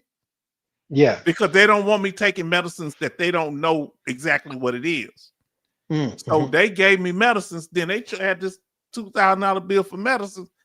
Then that they say, oh, because the VA paid for everything. I had an individual room, all this stuff, all my care. But they say I owe for these medications that I got from the hospital. Then I told, and I guess the VA didn't cover that earlier on the fee basis. You get me? They didn't cover it before they called it community care fee basis. They didn't. They hadn't factored it in. But when I told the person that was calling me about I owe for medicine, when I said I was a veteran, they said, "Oh, okay, that's it. Don't worry about it. It's covered." They said, "Yeah, you just let us know." Now, so it's called a rider, Jay Oliver. So our sister say, so if your wife doesn't have any other insurance, anybody that has Champ VA, if they don't have any other insurance, Champ VA covers everything. But it's a secondary rider. If you have an insurance, whatever that insurance don't cover, Champ VA comes in and covers the rest. Oh wow, that's awesome. My wife didn't have, we she didn't have insurance, so we were able No, to she do got that. it now. She got that up to a certain age, to her 60s or some kind of retirement. I forget what it is. And what we need to find out, if y'all can go on military base, can you take Champ VA on military bases to the That's a military? good question. I was thinking about that too. I don't know if they're 24 hours. That's the question though. If they close a certain time, but that was another one I was going to do, because I was even desperate enough to go to the military base, which is an hour away north. Instead of going south, it's an hour away north, and that's the closest base to me. And they have a medical facility there and everything. So I don't know if I was able to do that and take my wife to do that. That's what we're going to look into. I forget now. Betty Bob say urgent care. I can drive to the VA 1.5 hours. Wow, that is everywhere. There's a VA hospital. Say, wow, dog face soldiers, didn't know that. See, we teaching each other. Same here, Charleston. We teaching each other, and thank y'all for helping. Look, when we see y'all, see why I talk about the trolls, because the trolls are slipping here. They rub you good on one side, kick you in the behind on the other. So we got to be on it. Some of the most involved people turn out to be trolls. We don't have time for it. We here to try to build each other up, because they talking about taking our benefits. We don't even know what our benefits are. I'm learning stuff from Dogface Soldier here tonight. Any questions of Dogface Soldiers? Any comments about Champ VA? One thing I just had a question about, if anybody knows in the chat, is for the veteran itself. If they do go to an urgent care, is there a separate hotline number to notify the VA that you're going to urgent care, in contrast to going to the emergency? Because I know there's a 72-hour hotline for the emergency side, but when it comes to the urgent care, do you have to notify the VA as well 72 hours? Is there another number for it, or is it the same number for emergency? Medical treatment, and I'm assuming if it's non-emergency, they might question it. They say, well, if it wasn't non-emergency, you should have just came to the VA. But when it comes to your spouse can go outside the VA. Now, when it comes to you as the veteran, I suggest that you give the people, I say, I'm Southern now, ambulance, however you say it, the people with the sirens, you make sure they see, so they can document that you're using that you are a veteran. Okay? Because they're going to charge you. They're going to charge you for the ride there. The hospital going to charge you, and the doctor going to charge you. Exactly. I know one time, this was years ago, I was able to go in. This when I was in the reserves, and they were able to verify through my VA card or something like that, or my military ID, and they were able to cover it through there. They made some calls, but now that I've been out, I just wanted to see if it's the same standard, or do I need to make a call? Will they call if I'm going to urgent care? And you're talking about for yourself? For myself, yeah. For yourself, you just need to take you there and call them anyway. Always call them. It's safe to call. H-Town, I can drive to the VA in a half hour. Okay, So Betty Bops is a half hour. My fault. Okay, half hour to her VA. So that being the case, are there any scenarios, Betty Bops, where you can't wait a half hour? Are there any closer medical facilities that if it's an emergency and you can't wait 30 minutes, is there any other hospital or clinic that you could go to for treatment that's close by? Yeah. And let us know, family, how long does it take to get to your VA hospital, the hospital? How long does it take you to get to the emergency room at the VA hospital? How long is it for you, brother? If let's just put it this way, on a Sunday, which is light traffic. I mean, there's no light traffic in California, especially on the On the best 405. day. Yeah, I'm gonna say, we're talking about, let's say on a Sunday. Everybody yeah, do it like you're going on a Sunday when it's the less traffic. right. It took me an hour and 12 minutes to get there. Let's just put it that way, and that's on a Sunday, Woo. moderate. You know, It so take I me can only imagine. 35 to 40 minutes to get, because I take the tollway. How long does it take? 35 to 40 minutes for me to get there. On a regular day, it's gonna be 45 to 50. It's gonna be 5 minutes in the doggone 5 minutes in the doggone parking lot, 5 to 10 minutes in the parking lot. So 35 to 40 minutes. Right, not including the parking Jay lot. Yeah, Oliver it's going to said- give another time. Jay Oliver says 45 minutes. And then Betty Bob say there's a hospital 10 minutes that I had my gallbladder surgery at last week. So now once you tell us how far the VA hospital is from you, put VA next to the time from now on, people going forward. Tell me where the closest hospital is. So put the word close in there. Not VA hospital. What's the anything closer than the VA? And if the VA is the closest hospital, put VA closest. What's the closest hospital? How many minutes?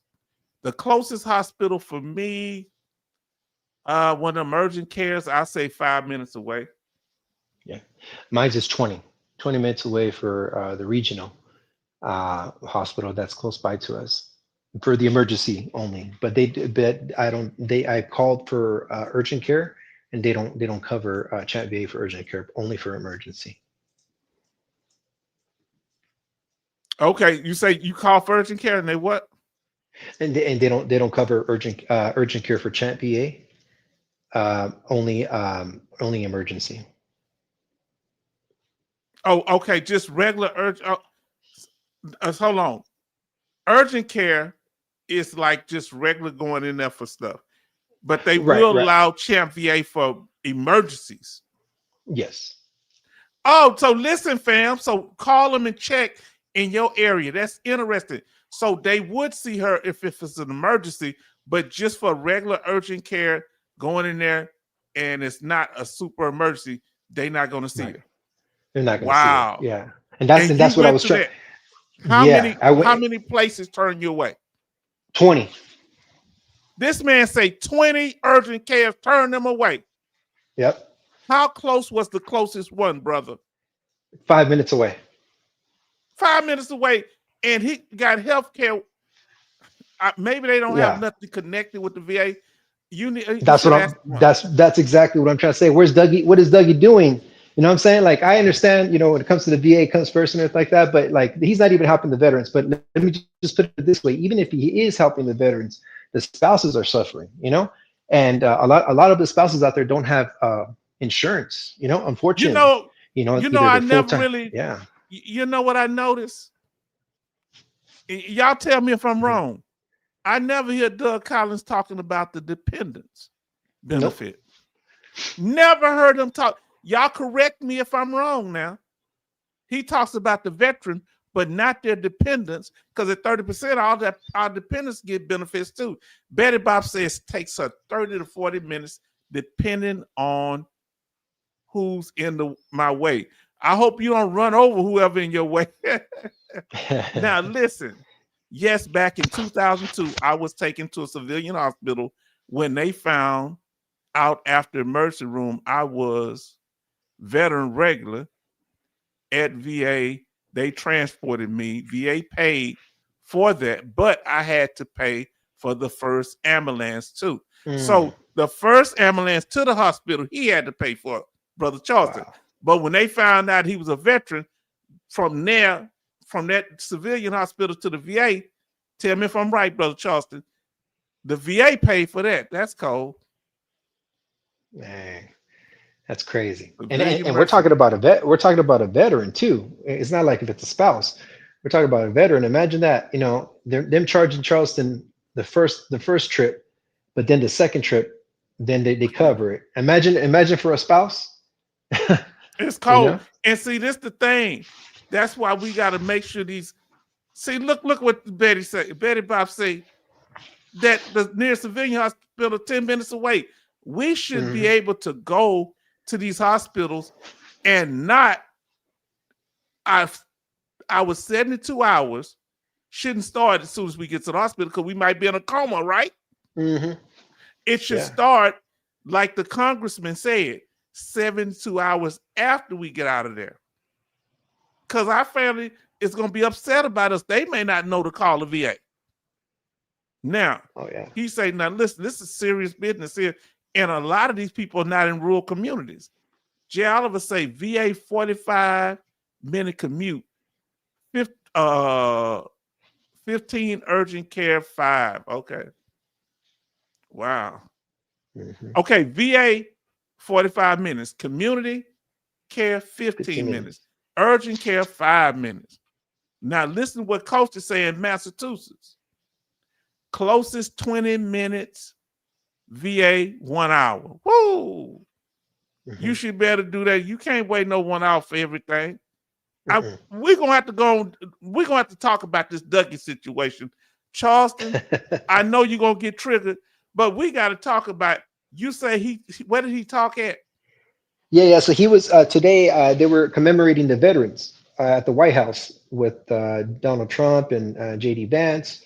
You know, just commemorating the veterans. And then Dougie showed up and talking about him taking care of the veterans and they come first, you know, their families. I don't know if he mentioned the families. He never did. So I could only imagine he's putting them in the same category as the veterans and how much they're doing for veterans.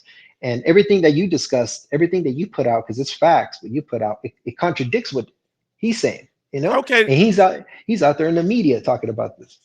He tried to he said he would not cut benefits. Do you know it's a benefit to be able to file an appeal? That's part of a benefit. The disability ain't the only benefit. We have a benefit or entitlement to be able to file an appeal on the claim that we have filed. He tried to stop that. A judge overruled it. The VA, the Board of Veteran Appeal judges, unanimously, I think they may have been unanimous, overruled him. I thought he wasn't trying. Why would he want to stop the claims when it already takes 2 to 3 years? He wanted to put them on. He said he want to put them on pause. Did he talk about that when he was at the president? When he was with the president at the White House? No. And JV Vance or JD Vance, whichever one it is, he needs to be ashamed of himself. He's a veteran. Is he a veteran? Oh, yeah. Now listen, Betty say Dougie will never talk about your dependents. I just thought about that, fam. But he's a man of the cloth. A shepherd loves the whole flock, not just the military end of the flock, but the families. He leaves the veteran and his families to the promised land. H-Town. That's what he's trying to say. I'm scared about his promised land. Now, see, Dougie wants to get rid of dependent care, costs VA a lot. You know what? Have we noticed? Yeah. Now, one thing that Ryan Galusky for the Veteran of Foreign Wars, he was calling Chap VA and Chap 35 perverse incentives, and he was calling the military retirement perverse incentive at 50%. You know what? Look at they're attacking dependent benefits on one end. He attacking them. Then on the other end, they're not even mentioning them. So do you think that this is a smoke screen to try to take away because he slipped up and said it, that it's a perverse incentive, bad policy to have Champ VA. How's that bad policy? Well, that makes a veteran want to attain 100%, and they'll be so focused on it don't matter it's what you get, it's what you need. You don't get it based on greed, you get it based on the severity level of your condition. We broke that down in the last thing. He knows that. So why he talking about it and he don't bring up severity level? Exactly. He talks in vagaries, and he's talking to I think the Senator Takio. If I didn't say his name, I'm gonna get his name right, but he confused him because he was trying to help veterans. He said, yeah, he was telling him about perverse incentives. He said, yeah, 100%. He said, oh yeah, that's all the senator remember, because he think he listening to this guy that's an expert that's putting his foot in his mouth. Some people don't need to be talking for us. They need to shut up. He's so mad that unaccredited claim agents are getting attention. They like the ugly girl at the club. She like, hey, everybody looking at me. Now all the guys running away, the other ladies can't get no play because the other girl say, what you looking through me? You looking through my clothes? And I, girl, chill out. Somebody gonna holler at you. They gonna get drunk enough and they gonna be over there where you at. Because after a while, when it get dark, the ugliness just blend in. Somebody gonna eventually take you home. But that's what they doing. He wants attention. He frustrated. He went to the newspaper.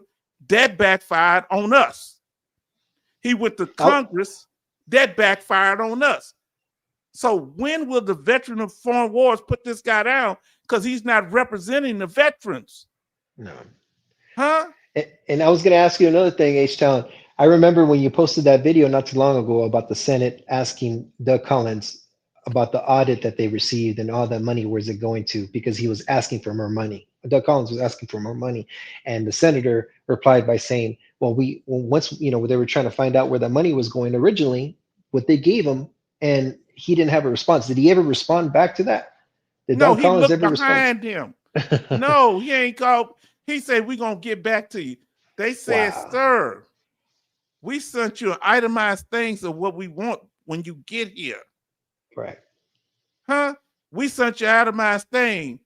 Well, I don't got it. He looking back to his I guess superior. You call it his handler. He supposed to be the superior.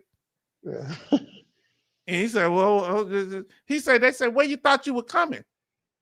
So, they were saying, who's the other guy? Who's the other gentleman behind you? Yeah. You keep looking at. Yeah, look, Farm Girl Rebel say civilian hospital is 20 minutes up the freeway. VA, how long? Is 11. I hope it ain't no 11 hours. What is that? 11/2 hours out. What is that? I hope you ain't that far. Now listen, that's why I want y'all to listen to these Senate things, because this guy from the Veteran Foreign Wars, he's popping all over. He going to every hearing, putting his foot in his mouth, misrepresenting what we need, because he wants to be the center of attention. He mad that these other people get money. He get money. They get money from the federal government. That's why they running the Big Daddy. They run the Big Daddy. Big Daddy, they over here, they not playing by the rules, Big Daddy. Pay me more money. That's the thing, H-Town. That's exactly why they're going in contrary with us. They're doing it's in contrast. It's like they're pretty much they're our adversary because it's affecting their paycheck. It's affecting their deep pockets. But my question is this here: if you mad at one person, why are you taking that on another person? Right. If he mad at these, so this is what they fear. Brother, Dogface Soldier just brought it to my mind. I want y'all to listen clearly. What he fears, and a lot of the VSOs fear, is that if we stop going to them, that guess what the federal government and the senators Congress will say, why do we need you if the veterans don't even have confidence in you? So why should we fund you? So they will get their funding cut off. So they're not talking to veterans. He's running up everywhere he can go, barking at Congress. 1 minute he with the Republicans, acting like he they buddy. The next week he's in the round table, acting like he buddies with the Democrats. He said, yeah, that other party I don't deal with. He was just kissing their butt a week before. This man is all over the place. Now let me see what they say here. Coach, I got to catch up on this right quick.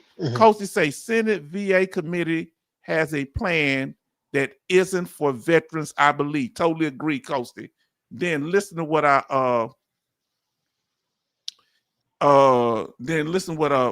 Farm Girl Rep say. I listened to Gabe today on CFD. What do you mean? He actually came and talked to him or what? Or was he mentioned on there? Let me know if he was on his broadcast. He was always talking about his morals in a way that makes everyone else to be of a lesser moral character. Remember, I told you he's an elite. Remember what I showed you in my thing here, that he is the rich and we are the poor in his mind.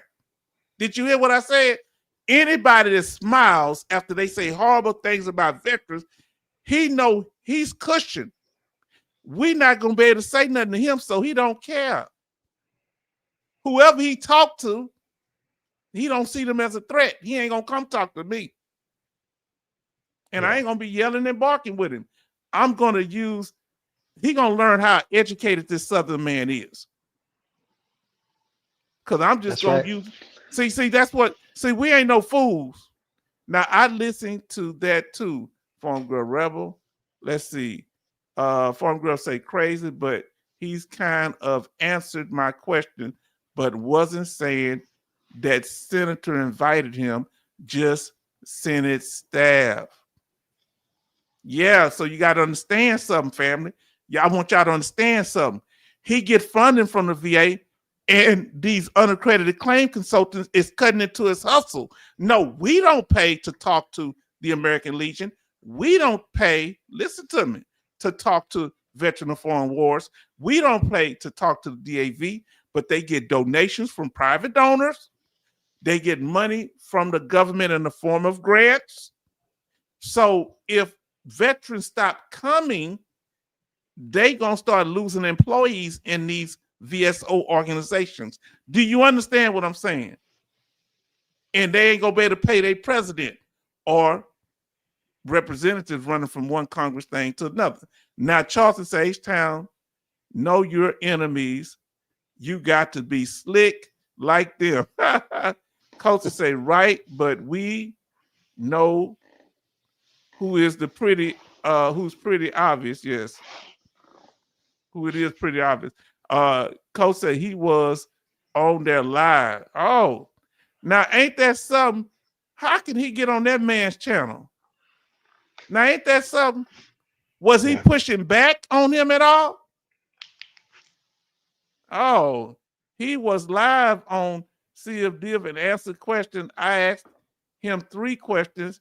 Who invited to the table, where his business located, and does he have government contracts? What did he say? I think he is in the senator's pocket from Alabama, Tuberfield. Now, did he answer any of your questions, sister? See, they trying to clean it up, but see, this channel is having an impact. For him having to come on a veteran channel, this made him look like a garbage. He had to go on a veteran channel, and I just had a thing with Sia Dib. He be doing a lot of little slick stuff he need to cut out. And he be doing stuff for ratings, which is okay, but you can't put the veteran on the bus with this fast, quick, and easy, because the Washington Post mentioned him too. You got to be careful putting veterans. Okay, so he got connections with these people. Did he ask the right questions is what I'm asking y'all. I'm going to look at it when I get a chance. Jason I'll tell you this, H-Town, these veteran representatives are just like politicians, man. They want to keep the rich rich and the poor, and the poor poor. The working class are still, they're considering the working class on the poorer side, and all they're doing is, because their representatives, we paid them to be there, is they what they do in return is steal the money. That's what they do. Just like how they That's what they steal a lot do. of, yeah, just like all the politicians from different states, the governors and stuff like that, they steal money from the working class people, right? And They so do the yeah, same thing with the veteran. he Yeah. got washed though. Look, Gad got washed. Now look, I do like this. Look what Farm Girl Rebel say. That guy from Infotap with the beard, Jason from Infotap, was pushing hard. Gade face got red. See, he didn't know. He thought because he was sucking up the Senator Tuberfield that they had some little inside thing, but he didn't know his whole credibility has been washed. Some of the officers that served under him gave him the business too. Did you Wow. hear what I Yeah. said? Yeah. And yeah, Sib did watch me because he responds, this is not clickbait. Soon as I say, hey, this is clickbait out here, I never mentioned name. It's not clickbait. He started doing some of the stuff that I do, and I appreciate that. He started using my techniques, talking to the chat. I learned, he inspired me too. But we got to be real about everything. I can't be fake with nobody. You understand? Mm-hmm. But I'm glad that brother from Infotap got into him. I just wish he would get to the point. He'd be doing good, but he'll clickbait you and get you. He talk for an hour. Just get to the information. I love his setup. Just I've seen some of his content that he doesn't even cover the topic that he posts on his thumbnail. He don't even cover, and I think that's maybe his PTSD, because I've seen him give me some good information, but it's hit or miss. It's like some of y'all might like him, Dave Chappelle. Dave Chappelle is a good comedian, good comedic actor, but it's sometimes his comedic thing ain't all that. It's hit or miss. And good luck for him to respond back to you. Good luck on that. Who is that? The person that you mentioned, the info. So a lot of them don't respond. They may have a lot of people they seeing. Now listen, he answered state Senate staff invite me. My business in Alabama deals with chemicals, and yes, he gets government contracts. So this man is getting money from the government. Gabe, the Ryan G. Galusi, he's getting money from the government. Almost everybody that they have speak, they got their hands in the pocket of the government, right? Am I lying? Oh yeah. But here's the thing: I don't mind people getting something, but I like that certain people spoke up in that round table. Now, listen, Rose City, he said, good evening, H-Town vet, salute the chap. Happy Veterans Day. Now, listen, the Veteran and Foreign Wars, American leadership, get paid nice salaries also. All right now, family. Let me see. I see everybody speaking. Let me get down. Everybody saying speaking. Let me get down. Man. Coast. Okay, they talking to each other. Yes, Coasty, it's not like he has to go out and tell everyone he's a veteran, but he act like it was a bad thing. So he's doing a PR campaign now. The fact that he looks so arrogant, I think he saw himself. I'm talking about Gade. He saw himself on, and he looks at the videos that we put out, and he see how veterans are responding to him. Yep. Because you think he didn't see that smug look that I got his image up on there? He's sitting back. See, I'm the only one got him smiling after he talked dirt on us. And I went in on him. And he ain't gonna talk to me. Oh no, he ain't talking to me. That's why it's important, H-Town, that we use the resources at hand, whether if it's talking to your congressman, if they're on the right side, or posting things up on YouTube, like you as being a content creator. This information has to be brought up, and that's why I encourage anybody that's on the live to click on the subscribe button. Send this to many different veterans out there, many different people, so it could be spread like wildfire. because these information is very important because it affects not only the veterans but their spouses and everything around us, and that's why we have to. It's crucial for us to be in this situation, this topic. Fam, y'all gonna make me look this up. It's crucial. Yes, it's crucial. Look, one thing I am happy about that Dibb got him on there and talked to him. I know he takes more of a chilled approach, and I'm glad that other guy gave him the business and he answered some of y'all questions because, yeah, we gonna expose him. He gonna tell us what we wasn't supposed to get, but he got federal contract. Well, we got a contract with the government too. Let me ask you this here. Isn't our VA disability compensation our contract with the government? Yes or no? Put it in the chat. Oh yeah. Put in the chat if it's our contract with the government, our VA disability, put the word contract in the chat.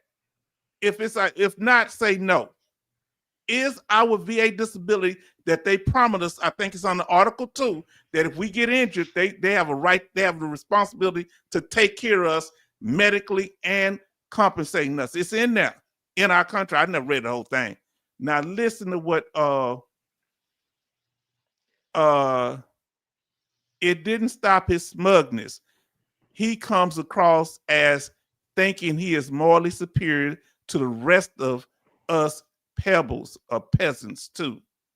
I say peasants. Hey, now listen. I was gonna tell you, brother, even more so with us, just like you mentioned earlier, because we have to abide by the rules. We have to abide through the regulation to get to where we need to be. We have to follow up on our appointments. We do what we have to do for our health, but that's our responsibility. They, on the other hand, as being public figures, don't even do that. They don't abide through the rules. They steal money. No, they don't. And yeah, it's like the old saying goes. They disable veterans. Some of them are 100%. Yeah. I think he's 100%. Somebody should have asked him what his rating. Did anybody ask them Foreign Girl Rebel what was his rating? Because remember, I'm the only one that exposed the fact that he's a disabled veteran. Because he said when I got my when I got my he tried to say disability. I mean my schedule for this and that. He changed it. He don't want us to get our disability, but he got his. He even said, now this is crazy, brother. He even said that if veterans are angry with him, they were probably the fraudsters. Wow. They try to blackball you already. Yeah. So nobody could say anything to him, right? Because if we say something in contrary to where he stands, then we're the bad people. We're the liars. So I'm a fraudster for speaking up. That's crazy. I got to take all these medications to function because of my condition, and I got to try to help other people so I can feel I have purpose in life. But he's saying I'm a fraudster for telling the truth. Now he's the fakester. Now the chat was brutal on him. Oh man, let's see. H-Town Gage did say his wife helped him get over his combat injuries, but said his wife told him after he'd had to be the breadwinner, so he did after using military and VA education. Yes, okay. Yes, yeah, he did, Charleston. Binding arbitration. Yes, we are in binding arbitration. We got 11 likes and 12 watching. Yes, he did say he was only rated for injury, but didn't say what percentage. Hold on. He was able to, with one leg, they let him retire, stay in long enough to retire as lieutenant colonel. When we get injured, they put us out, right? Oh yeah, medically discharged. So why he get the privilege of staying in? Now they did do that for John McCain. He was a POW, but his daddy was an admiral. So with rank comes privilege. Now John McCain was on that ship that blew up. You can see him when he was a young man, and the ship burned up. You can see him hopping out of the plane because he about to fly off. So he done a lot of things. He was in what's called, but who gets to retire after they're totally injured like that? They get to fully stay around long enough to get their full retirement. Now, yes, he didn't say what percentage. Uh, he went on to say that he didn't feel it was normal, right, to add on other ailments. That's when I told y'all he didn't agree with secondary conditions. Smash that like button like it's Gad's face. Now, Lion Brian at or around 170,626 a year. Who is Lion Brian? Who is that? I'd like to know. Now, brother, what is your thing here? How do you feel about him saying that we are, if we're speaking against what he's saying, that we are fraudsters? How do you feel about that? You know what? It's a typical politician move. You know, let me tell you this. Have you noticed that it's all the same trait when it comes to politicians, when it comes to Dougie, when it comes to this individual? They're all cut from the same cloth.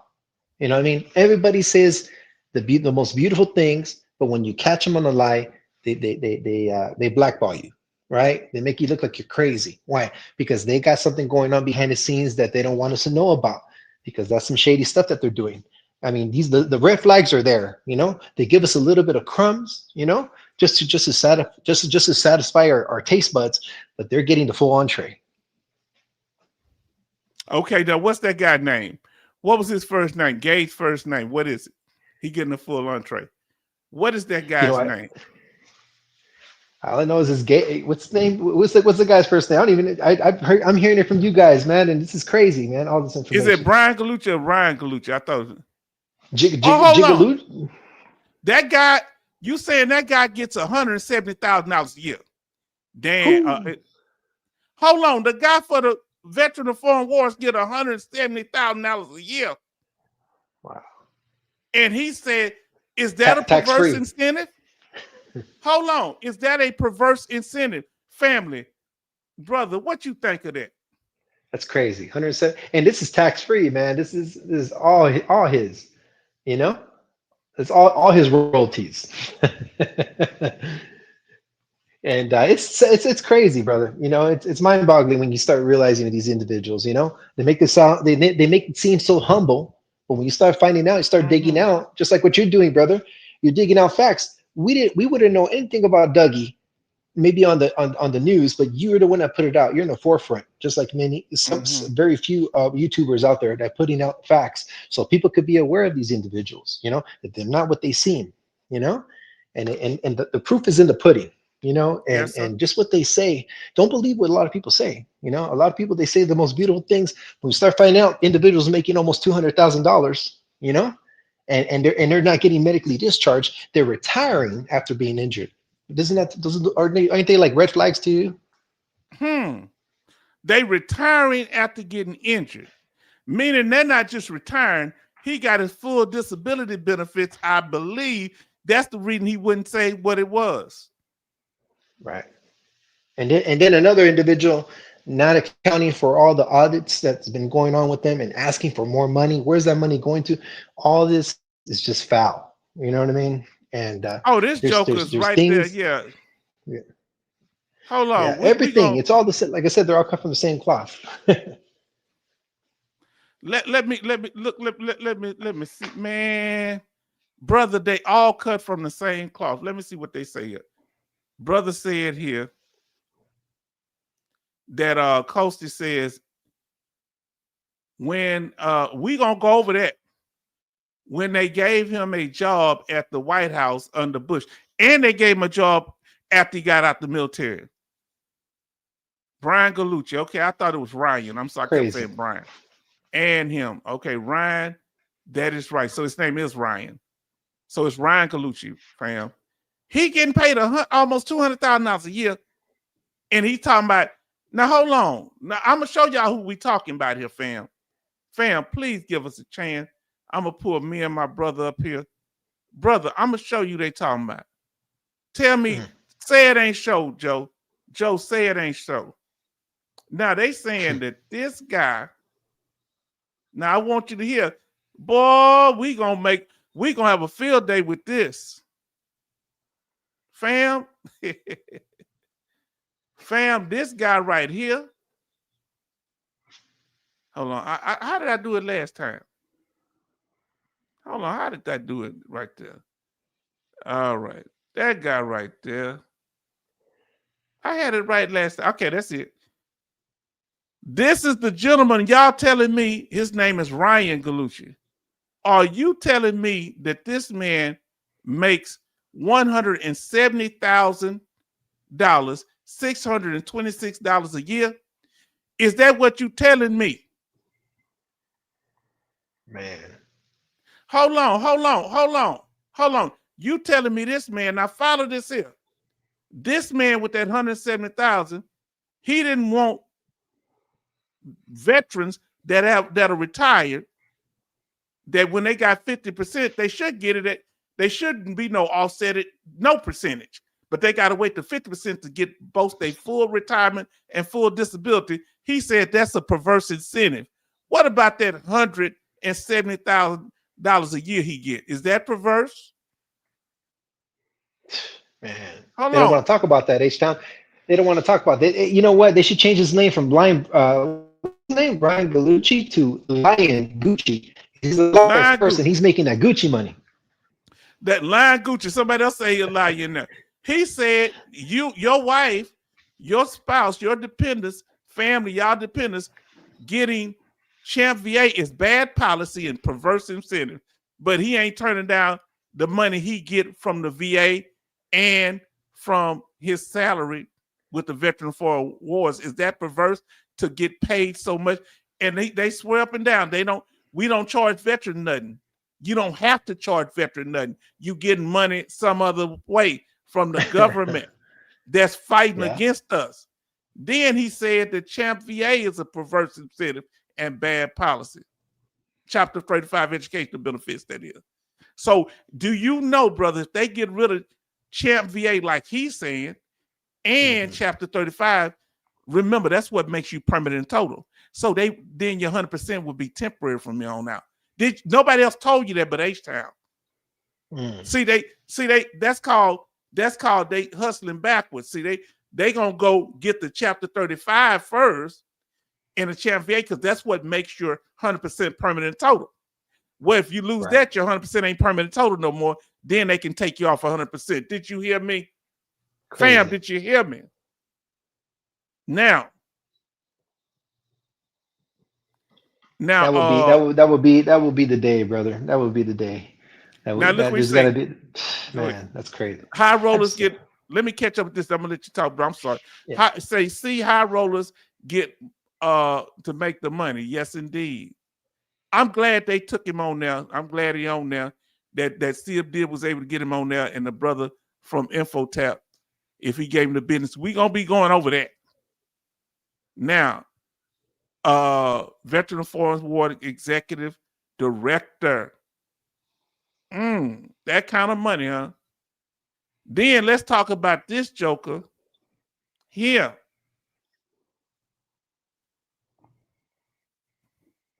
This the one they talked to, fam, right here. This the one that they was talking to him. So this mug look after he said such horrible things about veterans, now he's trying to clean up and bring his wife into it. But he never mentioned dependents, but he brought up his dependent. Now he won't. See, let me tell you something. When somebody got to throw their wife in front of something, I don't have no respect for that. See, one thing, I'm going to tell y'all, I'm different. I ain't never tell nobody no woman made me. If I was married, I wouldn't say nobody made me. Ain't no woman made me. I made myself. A woman can support me, but ain't made me. I made myself. Because if a woman made you, then when she start acting crazy, well, she made you so she can take you down too. No. Now he hid behind his wife who supported him, but now but he the one put the dirt out there. Why he throwing his wife to cover himself now? To get sympathy. Just look at the millions Gage Company pulls in from the government. We gonna go over that. I'm gonna study it. Now these guys are listen to Farm Girl Rebel are licking the boots of those who write the checks. I told you that when they can't defeat you, my elder taught me this. They'll always find some boot licking, buck dancing, half fried sucker to trot out in front of you and say, look, this is your representative. They used to do that during slavery. They take an old slave and just get him an old dusty coat and hat, put him a top hat, and tell him, now you over all these other ones. Tell him what to do. Now, he may also get VA compensation. Oh, he know we on to him now. Fam, man, brother, what you think about what's going on? What do you think about? Mr. Grade, he looks like a freaking snake with glasses, man. You know? You don't like that? Just put a snake right there, like an anaconda, or one of those snakes. Just put it right there, all slithery and stuff like that, and just put glasses on him with the suit. He just looks just like him. And for him to have the audacity to put his wife there, he's hiding behind. He's a coward, Yeah, and he has no accountability. See, spouses have a significant role, but I don't say nobody makes me. My daughter don't make me. My daughter is an important part of my life, but I don't want to. I can't say she make me, so if something go bad, I throw out in front of everybody. That ain't cool. I've never heard my brother here throw his wife out when something go bad. It's her fault. Yeah. No, you can't do that, man. A man's supposed to lead. And so when we make mistakes, we got to take the heat for it. Now he said all this. Did his wife sign off on all? Look what he got here. Talking about treat illness don't compensate, but he probably getting his compensation. He wouldn't mention it. And these are the people that are in charge. This is what blows my mind, H-Town. The people that you. Yeah, Jay, he does. Go ahead. Yeah. Go ahead. I'm sorry. Yeah, all these people that we've exposed are the ones that are in charge of our benefits, or ones that are in charge of our livelihood, literally. Because we served, and now we're serving the VA by doing what we have to do, and following up with responsibilities, and they're trying to demoralize us and treat us like cattle. You know what I mean? You think that's what they're trying to do, bro? I feel that's what they do, man. They utilize our name. They're utilizing all of our names, all of our what we've accomplished, what we've achieved, and what we sacrificed for their benefit. That's what it is. Politicians do that all the time, and it's no different from a politician in a governor's office or in a VA office. It's all the same. They all work together. Right. So very unfortunate. Fair use, family, fair use. This is for educational purposes. I'm gonna pull some of this up. Let's see. Fair use. This is for informative and educational purposes. Bam. What's that right there? Fair use. See what they talking about. Little clip here. Yeah, generalities and blanket statements, right? So I already like what he's saying. I like that. Let's see what our brother's saying. Okay. Adam because he failed to lead his family properly, to Eve and saying it's Eve's fault. And so as veterans, one of the things that is very, very common is for people to look at their lives, and if their lives aren't going exactly how they wanted them to go, it's very easy to point and say, well, no, it's because I served in Ramadi 20 years ago. And it's like, well, do we really want systems that encourage people to not only view themselves as their sickest selves and be reluctant to improve because they'll lose their disability, because they're afraid they'll lose their disability compensation, even though that very rarely happens. But do we want people diverting their responsibility from themselves to somebody else? And in my view is, who take more responsibility for our actions than us? What is he talking about? He talks like we don't take accountability. I can't take this guy serious, brother. Dogface Soldier, is this guy in touch with what's going on with the average veteran? Hell no, he's not in touch with none of us veterans. He's into himself. He's living in cloud nine. For him to even have the audacity to say that to us veterans, that we're relying on the VA. You know what I mean? That's crazy. I mean, who's gonna do it? We're out there sacrificing our own talk.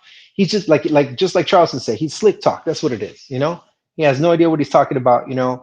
He's putting down the veteran. Like I said, he's using us like freaking cattle, like idiots, and it's time for us veterans to speak up and throw these people out of office if we have to, We need to do that.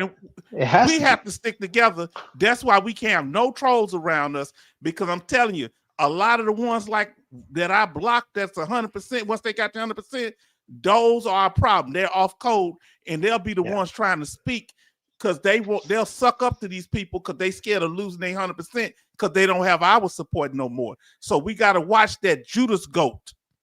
And let me Do tell you you hear another this? thing. Let me tell you another thing, H-Town. He's saying that we rely on the VA. Who's he relying on us? He's relying on our money. He's working for the people. He's working for the VA. So You know hold what I'm on. saying?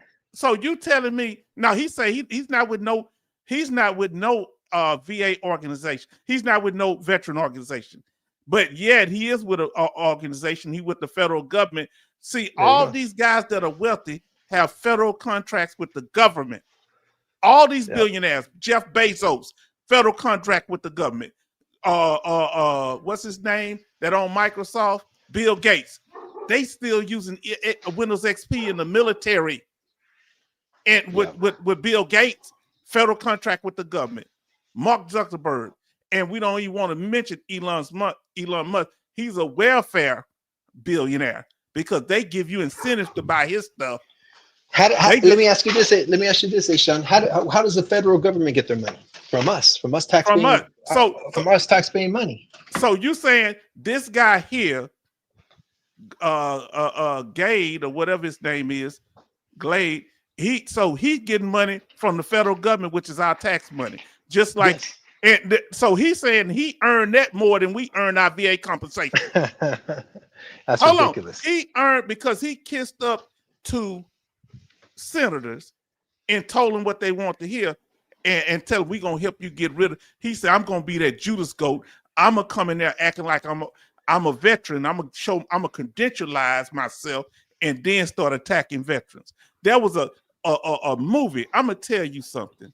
Family, I told y'all this before. Listen, there was a movie, I think it was shot here in Houston. It was an alien, a big guy. He would look like a human. You know what he would do?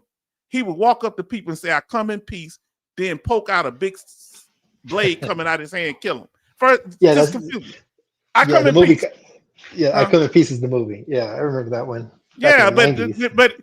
but he didn't come in peace. No. I come as a veteran, but I hate veterans. Charleston say slick talk. Farm girl say, oh, gotcha. 13 watching, 13. Listen, let's see what the brothers say. We're going to tolerate as much as we can. Fair use, as I said. Fair use. This is for educational and formative purposes only. Fair use.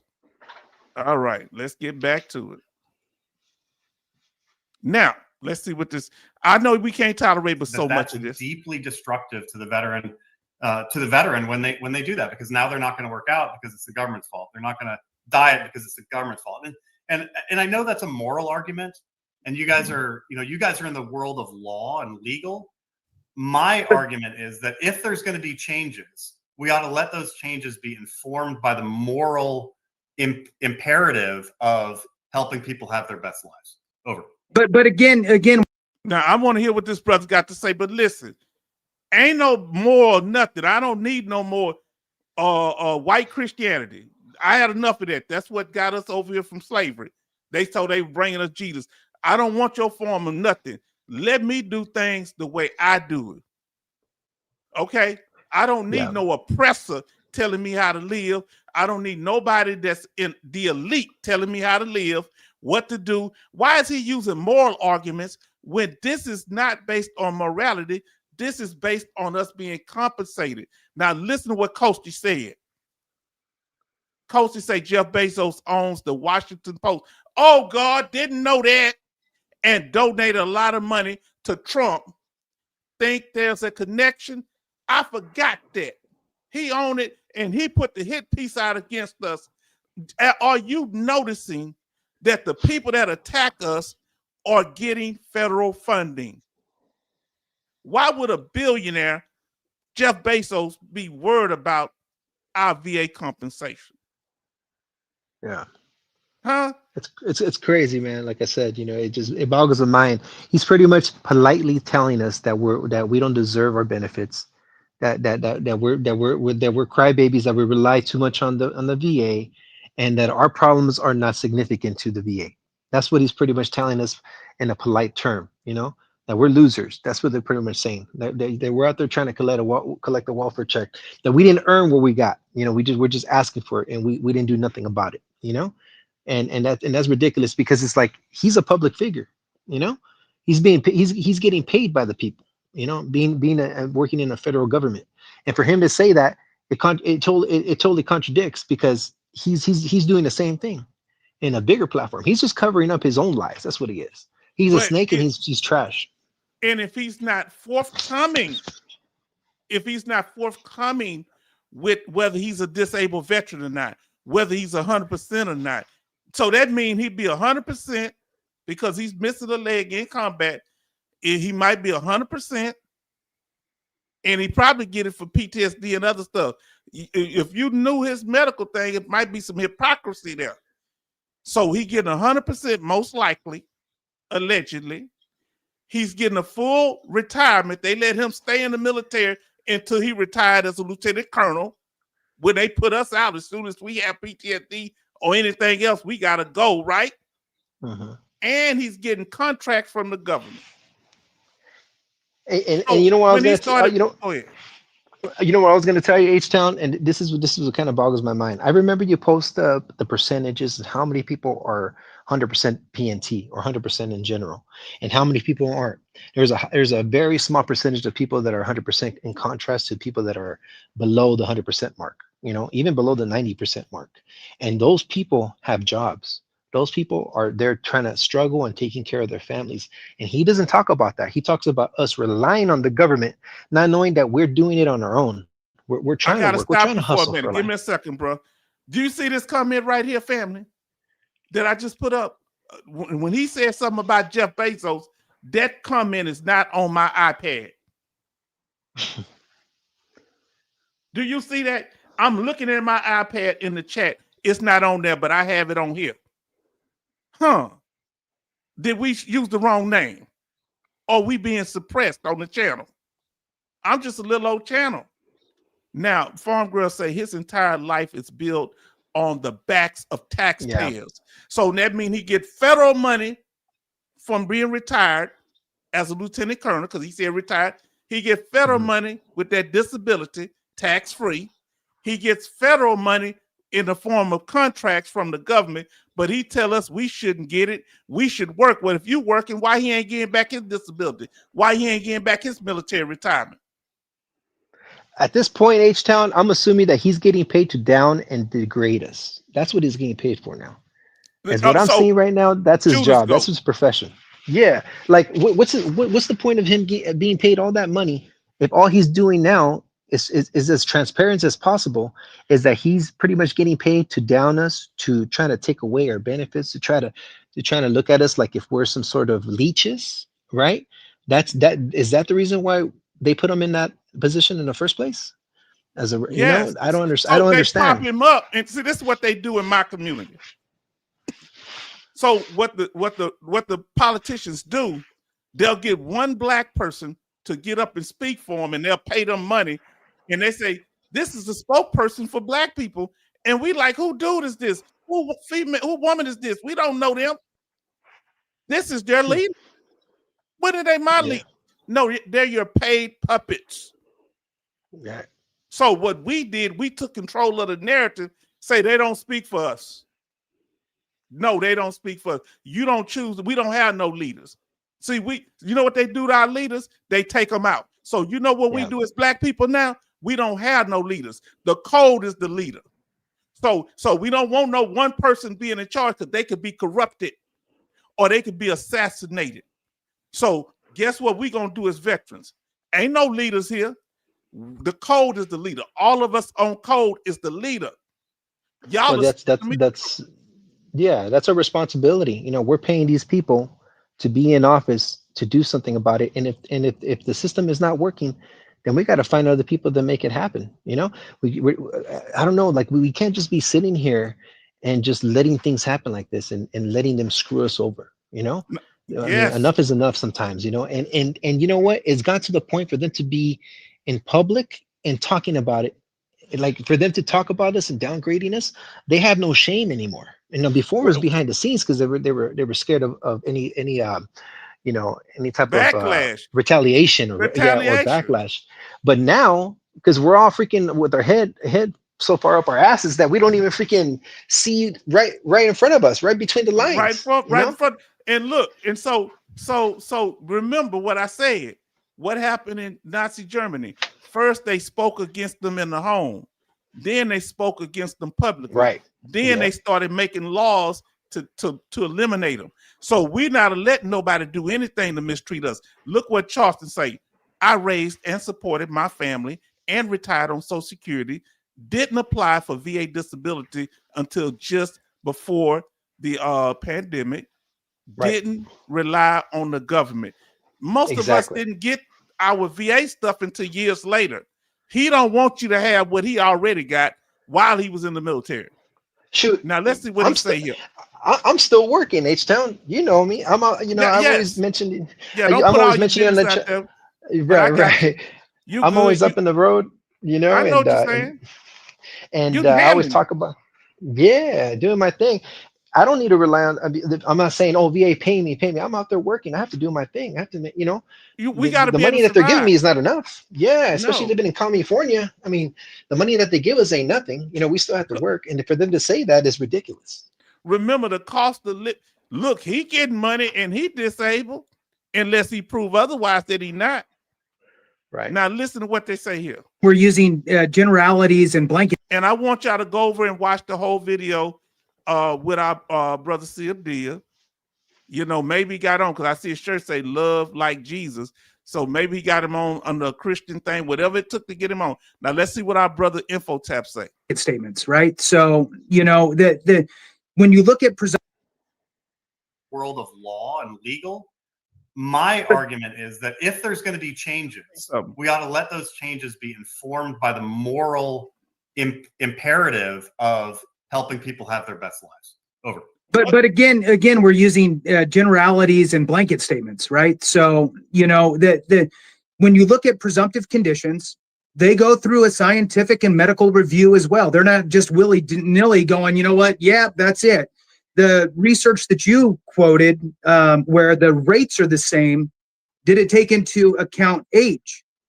Yes. Right? Not just, okay. So I find that very, very interesting because I would love for the reviews from the presumptive medical review process to really be looked at, because obviously we have conflicting information here. I ain't worried about no conflicting information. He didn't have to worry about no data when he got his benefits. Right. When Colonel Gay got his benefits, did he go through data, or they fast tracked them through? Let me ask you this, H-Town. Is there analysis of butt kissing?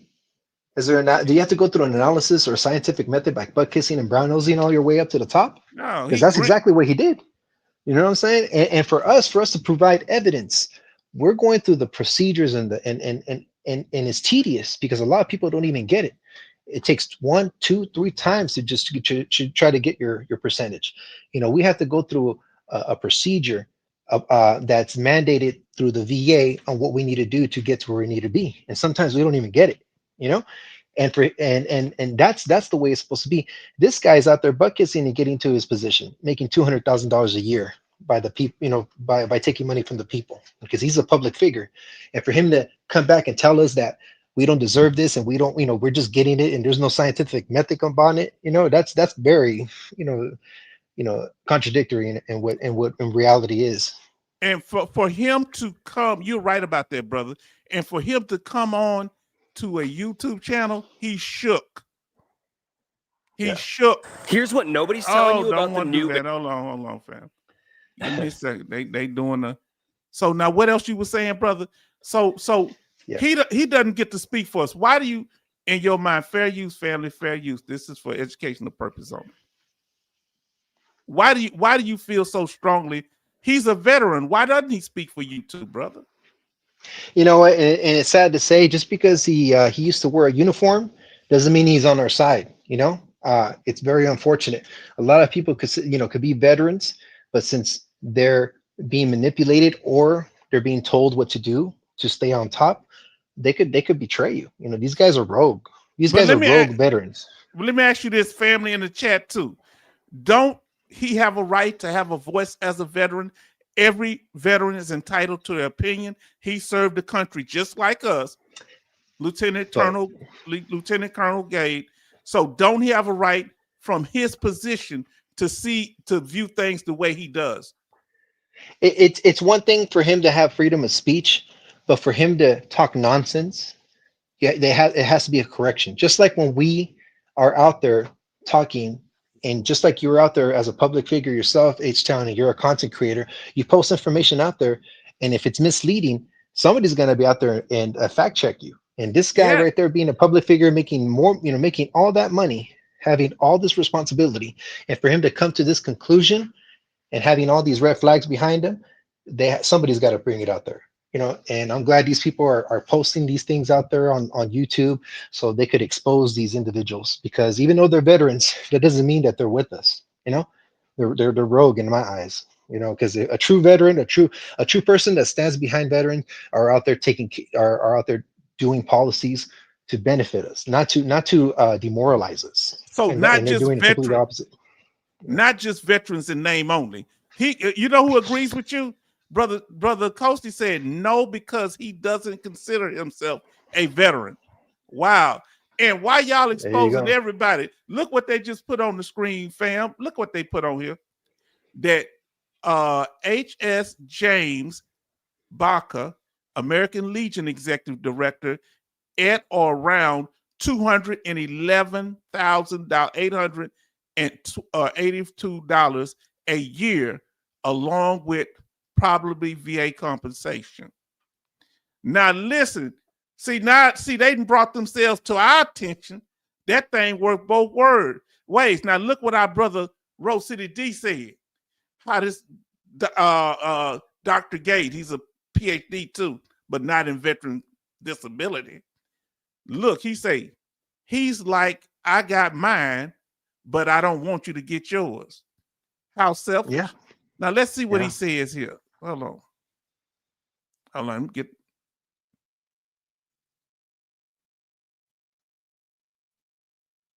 He used all these spiritual words, meaningful and positive life. Yeah, he got a meaningful and positive life with them billions. Brother, he said he wants you to have a meaningful and positive life. How you feel about that? By taking everything away from us, that's what the meaningfulness, right? He wants us to be productive by working hard labor jobs and looking at us like piece of crap. He's pretty much changing our identity to something worse than what we're thinking right now. He's trying to make it he's trying to put us like trash and dirt. That's what he wants us to trash think. And dirt. Yeah, and that he's trying to change all that, and trying to put that in our head. But we're smarter than that, H-Town. We're smarter than that. This channel is smarter than that, and we're not going to take this nonsense from these people. These are representatives that don't belong there. And we know it. So what are you saying here? Look what I had as one of the slides. He want to be up there with the rich and have us poor down there doing all the work, because who did a lot of the work? The enlisted. So he want. Now listen, boy, that's how he wants us. You're right about that, brother. Hold on, let me get what we have. Some the brother said. Charleston say equal treatment. Where are enlisted and spouses testifying? Then when Tammy Duckworth said something, Lieutenant Gage said she should shut up. Wow. His look, his PhD is in public policy. Yeah, but ain't in VA benefits. Oh boy. And he want to change public policy on us.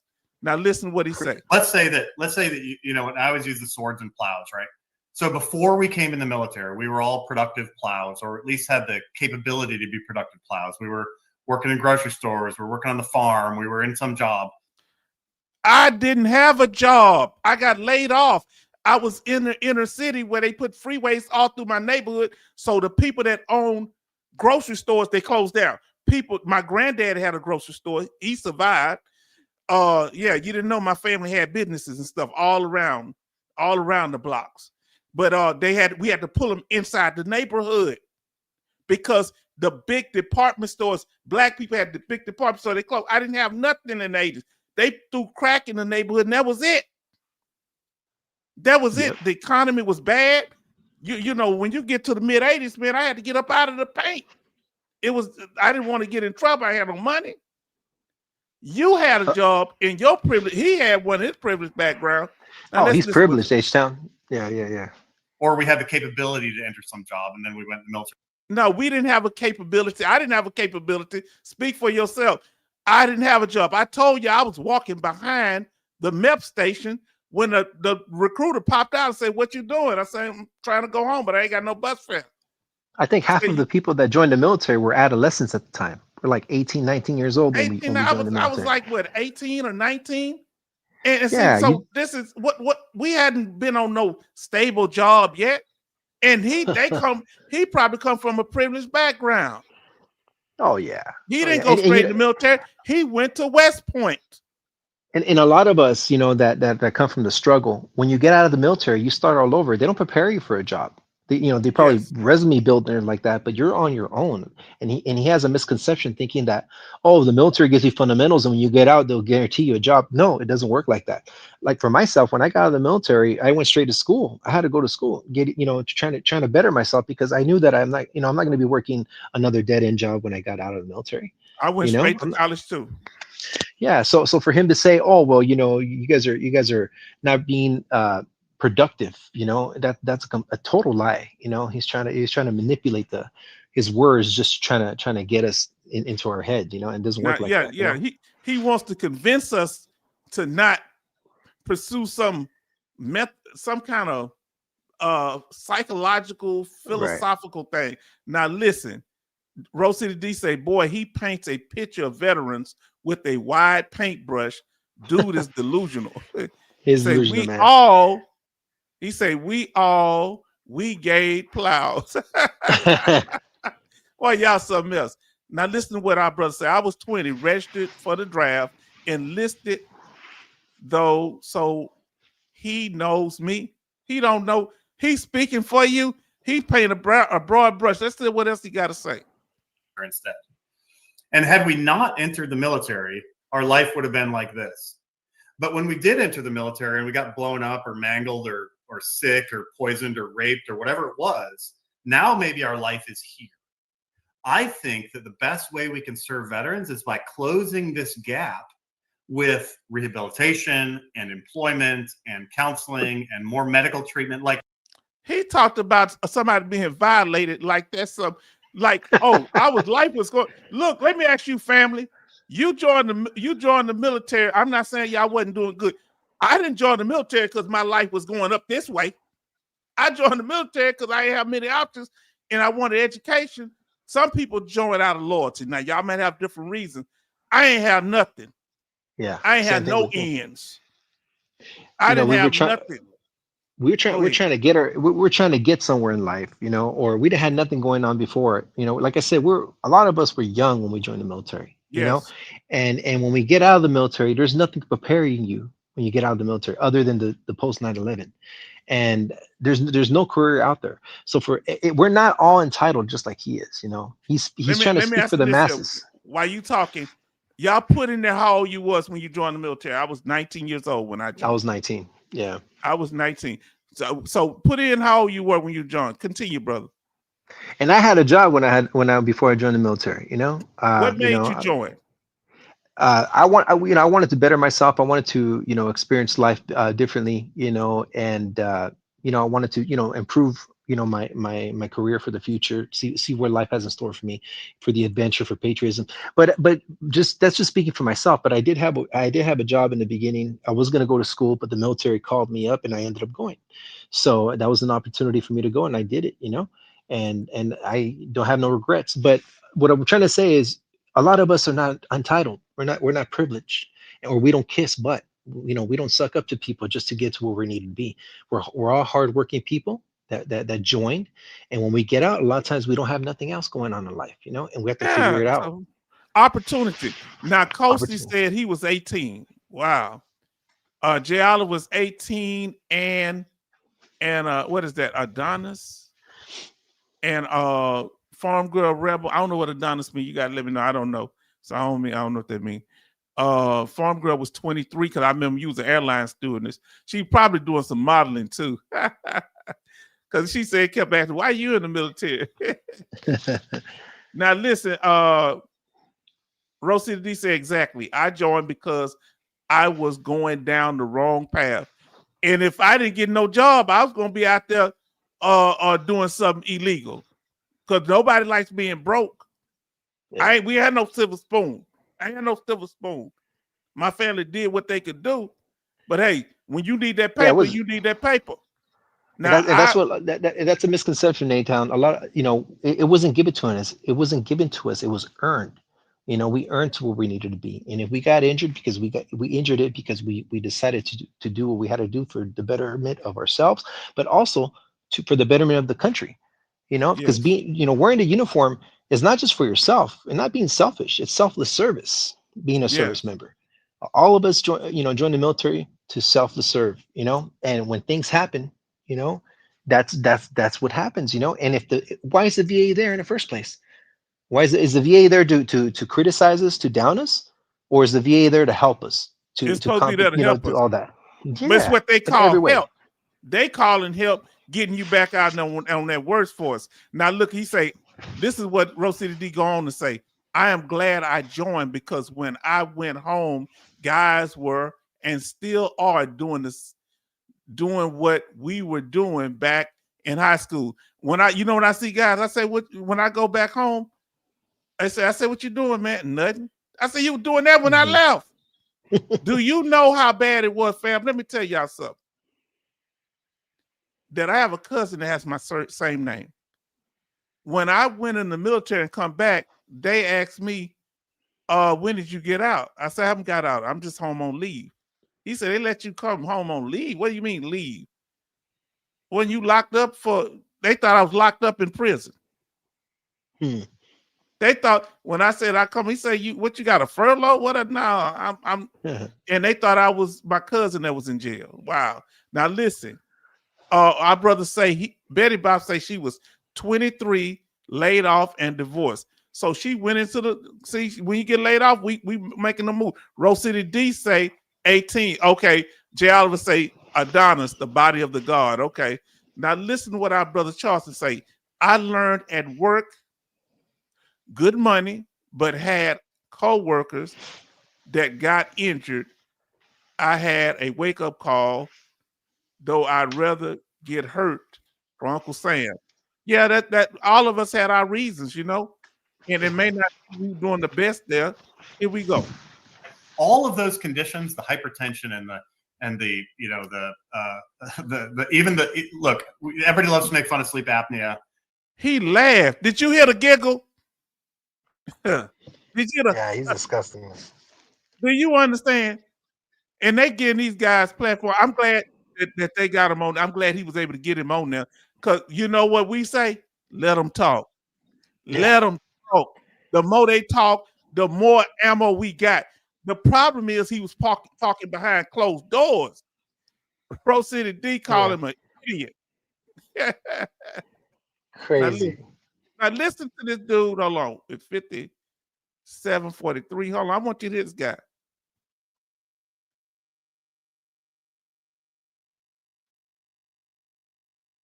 Hear this guy again. Medical treatment, like all of those conditions, the hypertension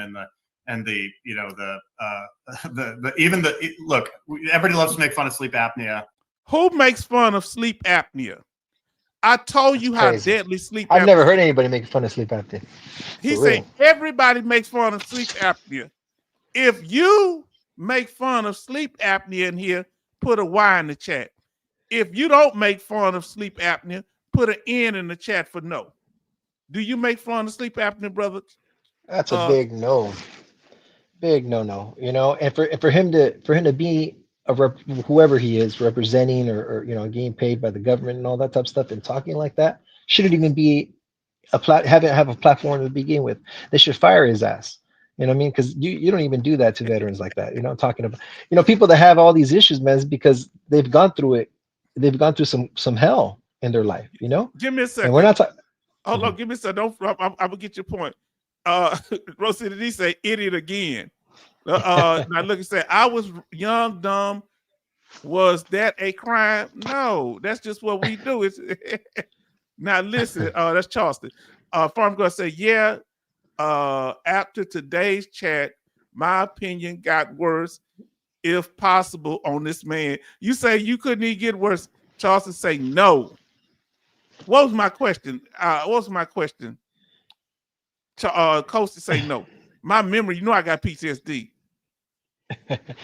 Yeah, if we made fun of sleep apnea, if that's a yes or no, that's a big no. Coasty never said no.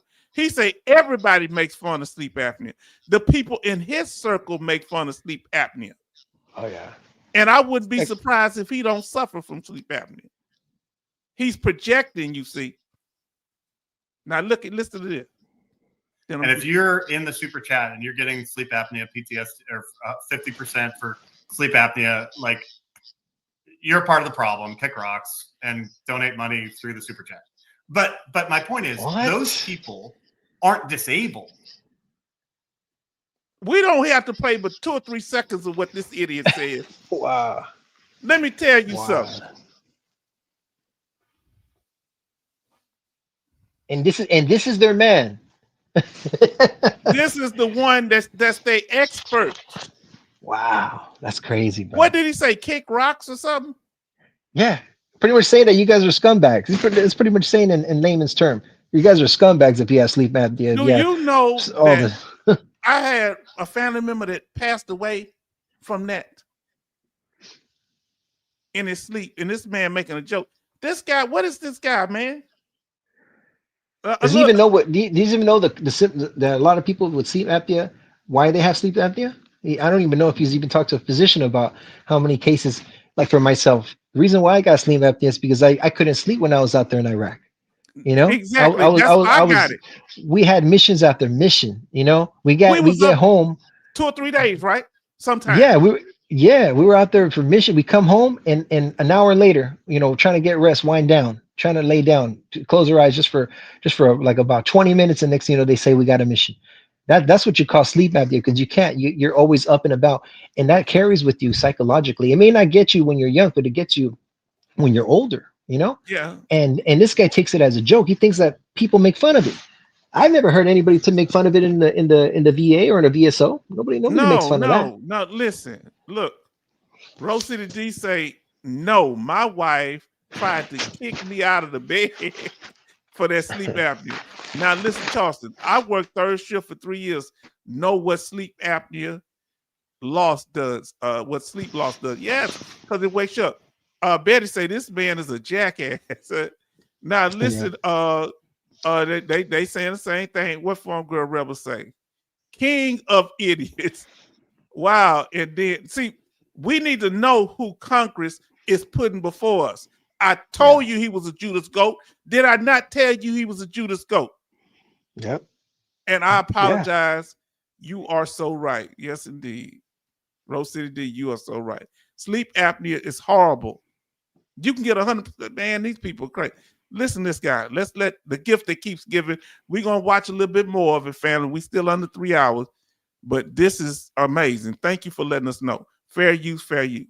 But what they should be is treated for those conditions. And the VA doesn't do a good job of treating for those conditions. Instead, they compensate them. And what happens, particularly with mental health disorders, and I can talk about this study if you'd like me to. Look, we are getting treatment for our conditions. They give us CPAP machines. They have classes. They tell us that they have sleep apnea classes. They have therapy. They have medications. What is he talking about? Whose dude is this? Anybody want to stand up for this guy? Anybody? Whose guy is this? Come on, speak crazy. Now or forever hold your peace. What you think? So he's saying it. So he's trying to indicate that that we lack programs of sleep apnea, because we're not getting treatment. No, he said we're not getting treatment. We getting compensation. See, I'm gonna tell you something. Let me tell you. See, this is his thing. I want you to understand his thing. And look, this is him right here. This is Mr. Smug right here. Treat illness, don't compensate. That's his position. That's his position, family. Treat illness, don't compensate. This is after he said the garbage at the Senate. Look how he's smiling. and looking at the center. I did a good job, boss. Pat me on the head, boss. See, he sees this stuff. You think he don't see he's being drugged on social media? Because usually veteran channels don't really do nothing like attacking people or none of getting on people's case. But since they've been attacking us, we've been coming back. What is the thing? How can veterans fight back against anti-veteran attacks? One I left off tonight, expose those who are attacking us. Get them, show how much of a hypocrite they are. Now listen what Betty say. There's no such class where that have sleep apnea classes at the VA. Okay. Yeah. So, but they give us treatment.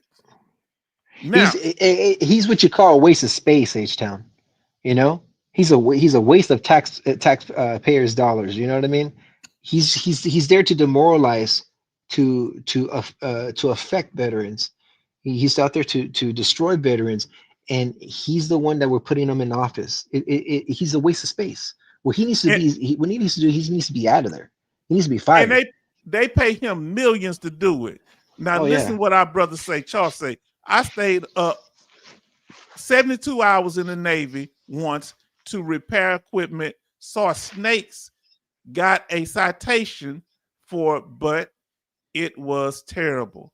Now listen, if you suffer from sleep apnea,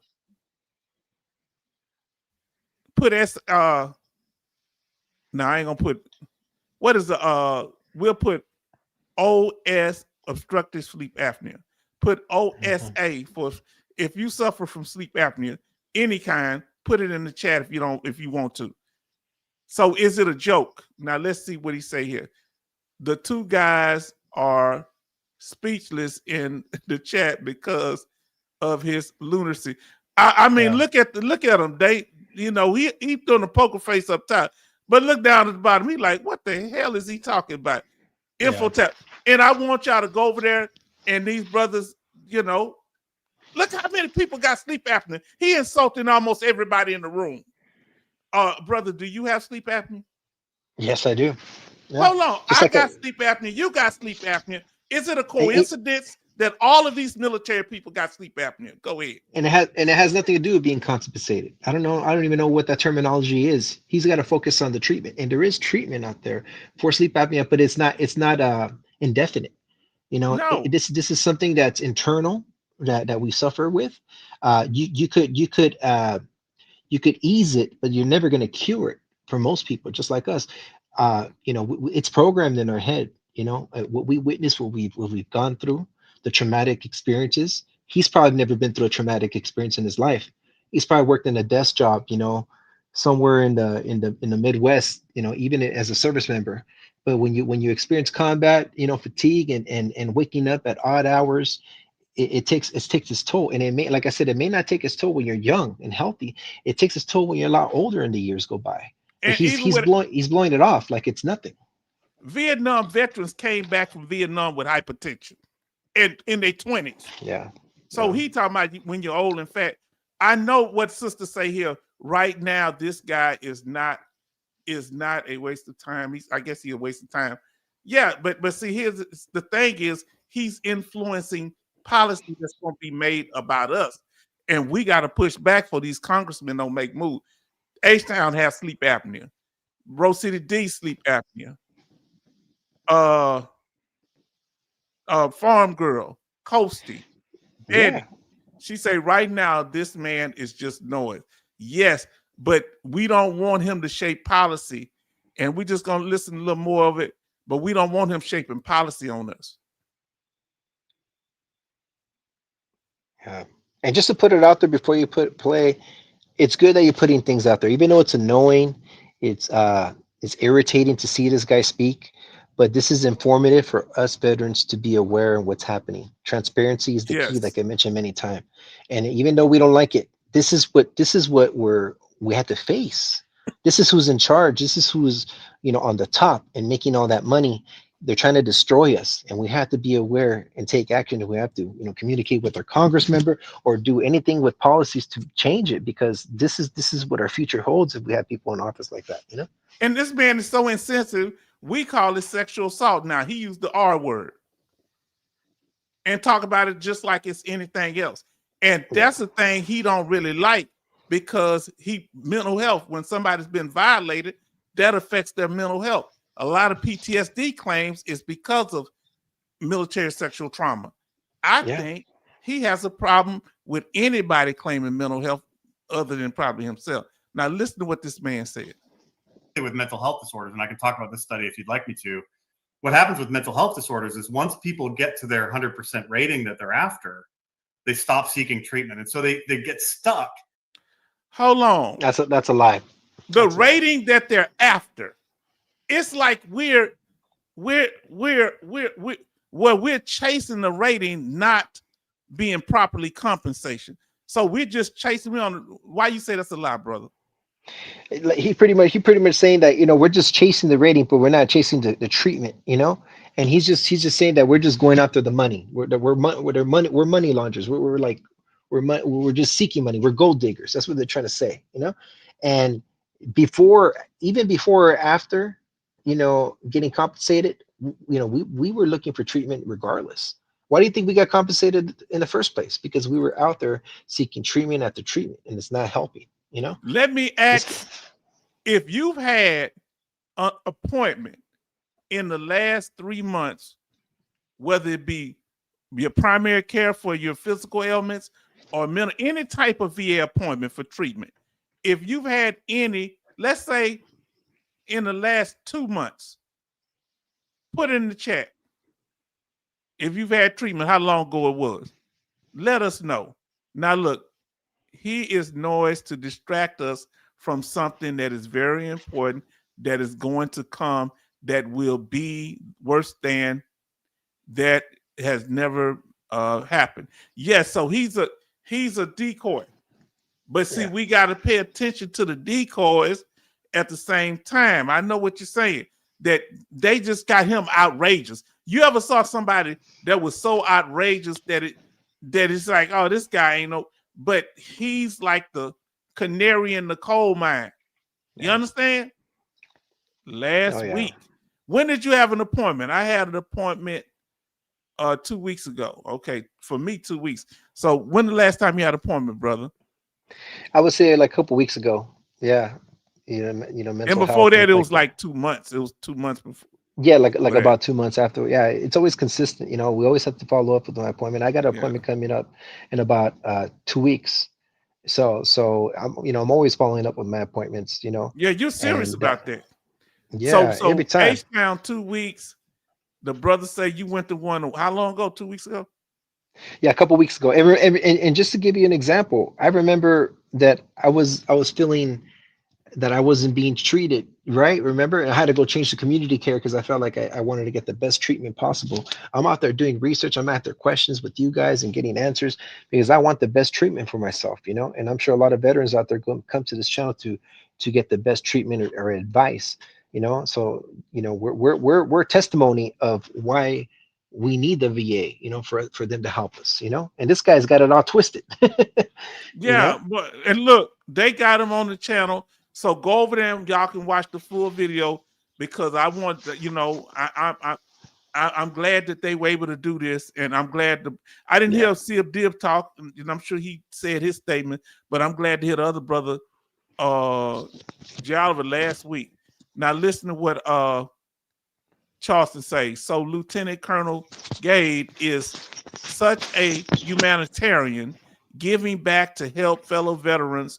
Such empathy, such empathy, man. This man, you deal with them Navy people, but they're out of control. Now listen, in this position of not getting any better, and for me, so talking about, so this he talking about mental health, particularly PTSD. Now listen to what he said.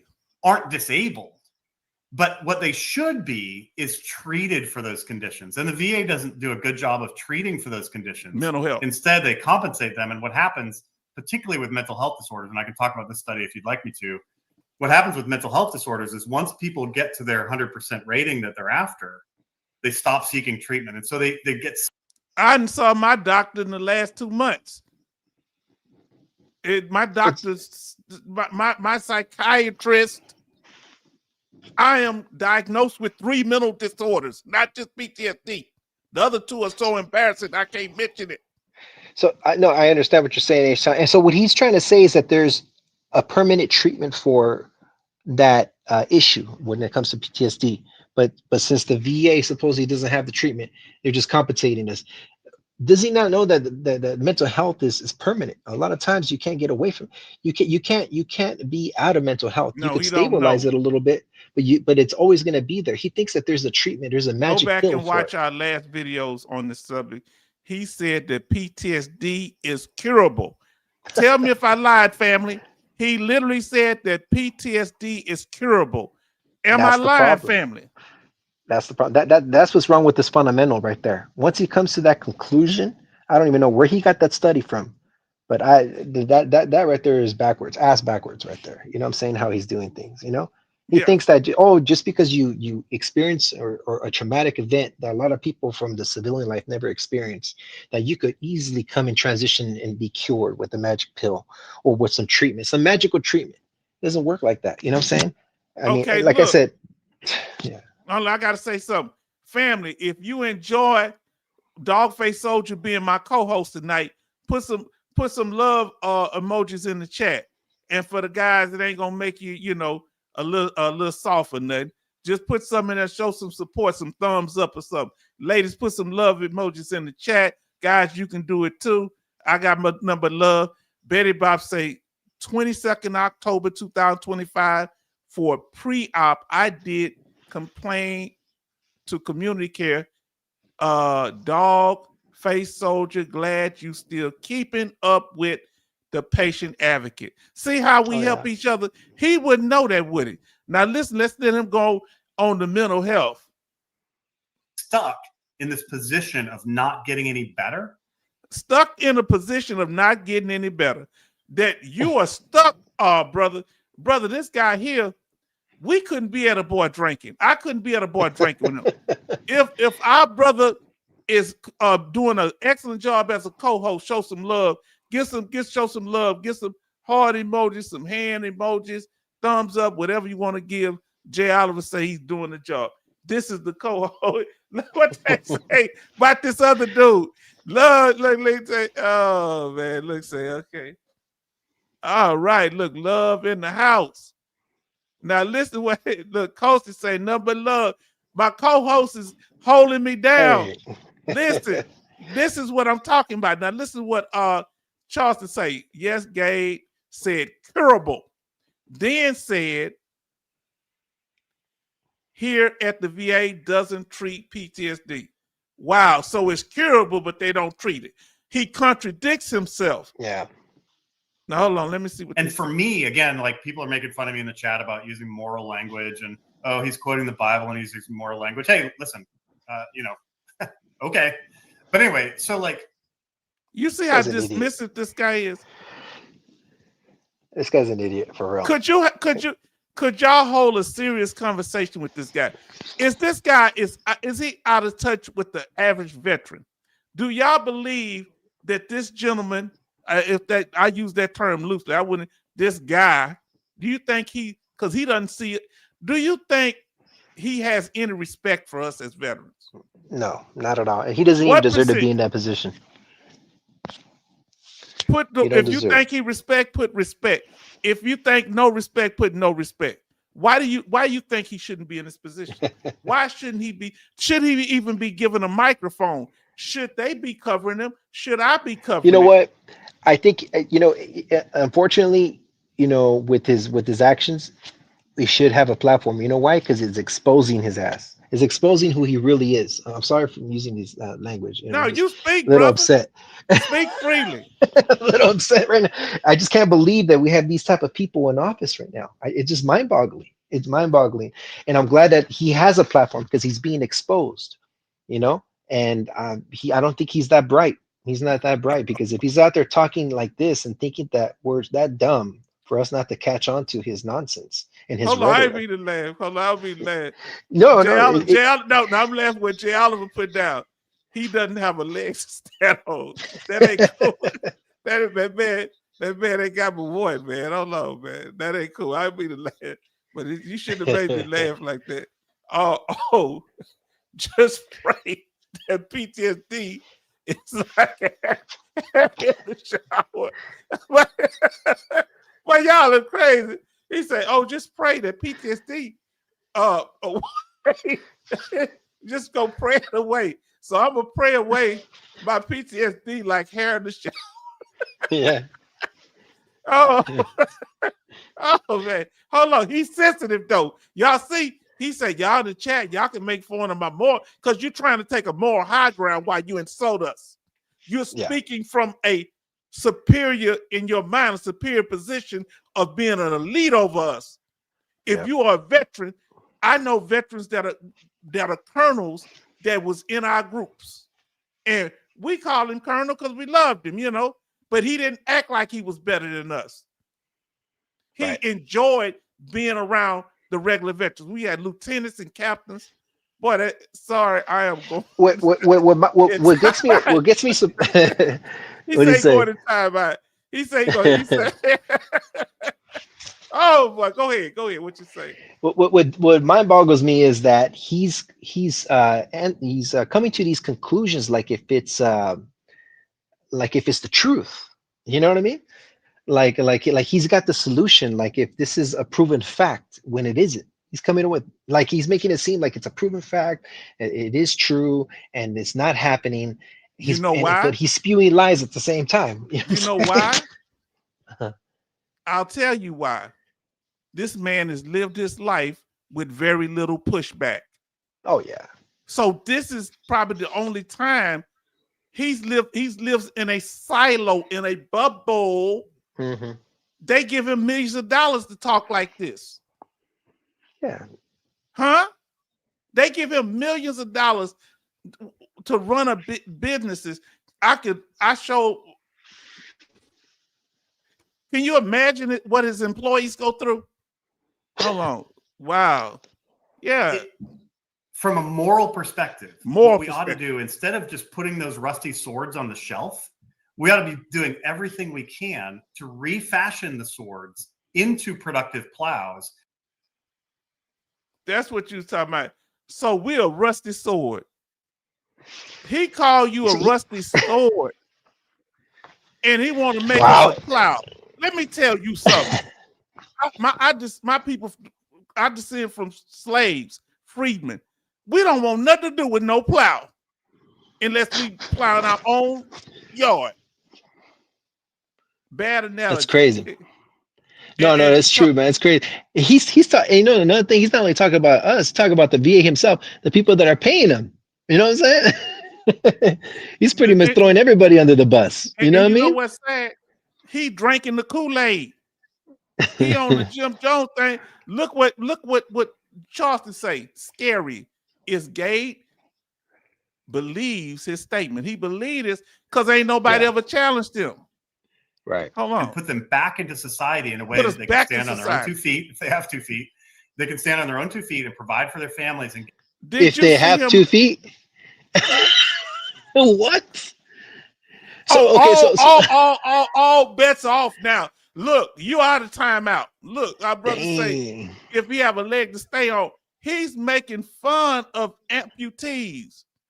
Look how insensitive. He's an amputee from what they say. Let me tell you something, H-Town. Hey, they have these veterans, man. We even if we have 2 feet or not, you know what I'm saying? We got to get up there and work. Yes. We got to do some hard labor. We got to get back on the working force or something, you know? Yeah. You know, shell shock, PTSD, anything. Hey, we got to get back on it, you know? Yeah, see, that's what that veteran that paralyzed, he say, the work, he say, they owe us. It's expensive to be a disabled veteran. So the VA got to compensate us. And we still, that doesn't stop the gate off right to work. Now listen to what this man say. He laughed when he talked about amputees. Listen to this man. He gets position of not getting any better. And for me, again, like people are making fun of me in the chat about using moral language and he's quoting the Bible and he's using moral language. Hey, listen, you know, okay. But anyway, so like from a moral perspective, what we ought to do, instead of just putting those rusty swords on the shelf, we ought to be doing everything we can to refashion the swords into productive plows and put them back into society in a way that they can stand on their own 2 feet. If they have 2 feet, they can stand on their own 2 feet. Nobody else is Wow. laughing but him. Did y'all Crazy. catch that? Hold on now. There would have been a man overboard if he was on our ship that no one knew about. What have happened, Charleston, if somebody like that was on your ship, Betty Bob's Charleston? Jay Oliver, if he was in the service with you, what would have happened, Rose City D, if he was out in the field with us? He was in the Army like us. What would have happened if somebody was talking like that in the field? Our colonels did not talk like that in the field. Our lieutenant colonels, our majors did not talk like that in the field. Because first, You know what, H-Town? It makes it seem like, hey, you know what? That IED that you got exploded with was not a right.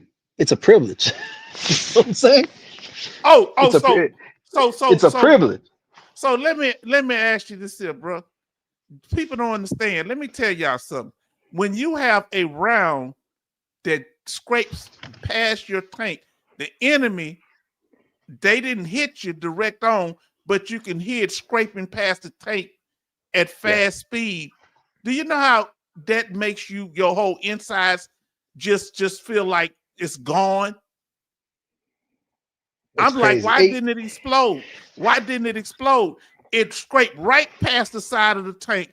If it had been 3 inches over, we'd all be gone. Yeah.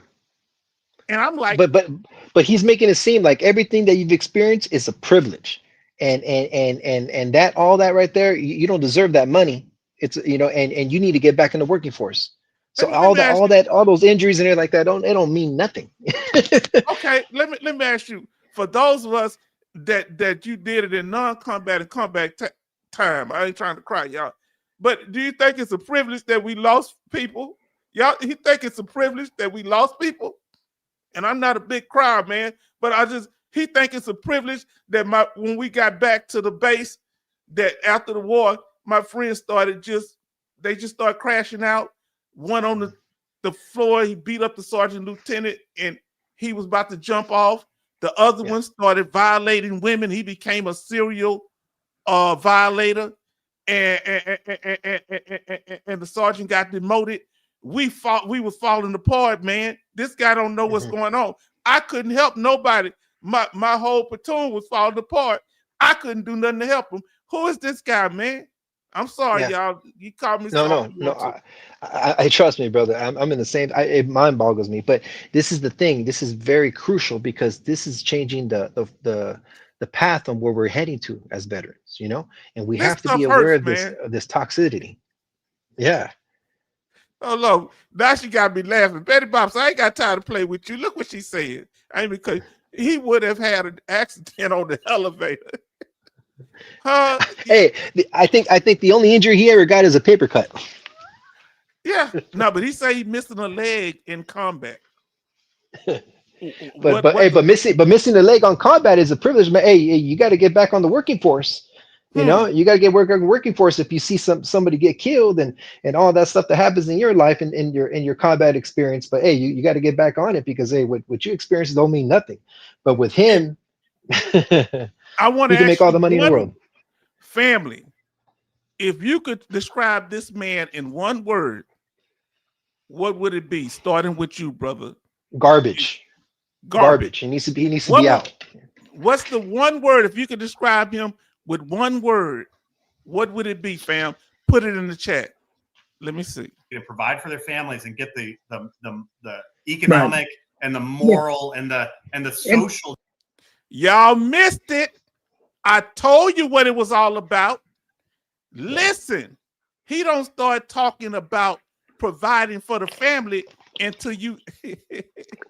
So she said he is an ASS, Betty Bob, a piece of garbage. I guess that's what that is. Yeah. From Brother Charleston. Now you said garbage. Yeah. Now listen. Listen what he just said, fam. He don't want your dependents getting Champ VA either. He like the other guy. Now listen to this.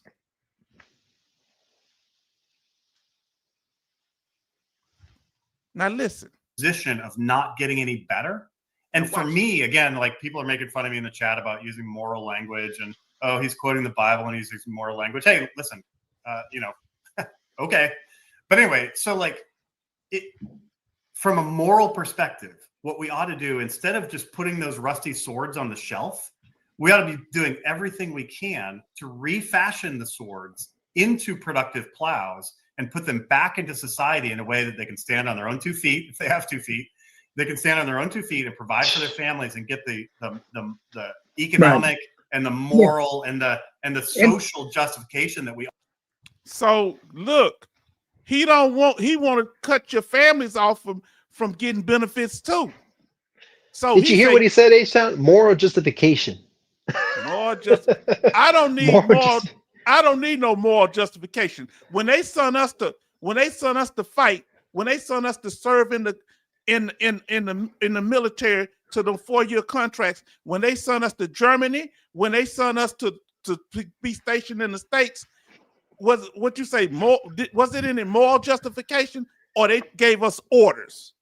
Which was it? Moral justification or orders? Yeah. Go ahead, brother. What you saying?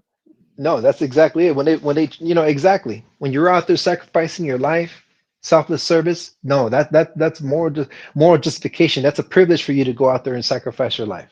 That's what it is. While other people never experience it, and they're reaping the benefits of what we sacrifice, but we have to be we're privileged, man. We're with a silver spoon in our mouth, right? I think that's what he's trying to say, And that's ridiculous, brother. Like I said, like I said, that's a politician for you. That's a manipulation of the system, and he's being called out. I mean, right now, he's being shown his true colors and who he is. Yes, and that's why. Go ahead. Yeah, and I just wanted to end with this. That's why whenever you see a politician, don't ever look at him like that, just like a good person. Always, you have to see who this person is, because you don't know who you're voting for. They may say some nice things in the beginning, but eventually, the truth is going to come out. Their true colors are going to come out. And look. 95% of the time, you're going to get these type of people. And he's chummy with all these politicians, and none of them give him pushback. Right. So he gets to say what they can't. Did y'all hear what I just said? This man get to say what the senators cannot, what the House of Representative members cannot. Right. Huh? Listen, H-Town Dogface, this is the old pull yourself up by your own bootstraps. 1980s jive talk. You heard what he said. Now listen. Charleston got a little soul. Charleston got too much soul. He was on this ship with too many black people. I think Charleston used to wear afro. Did you have an afro back in the day, Charleston? Tell the truth.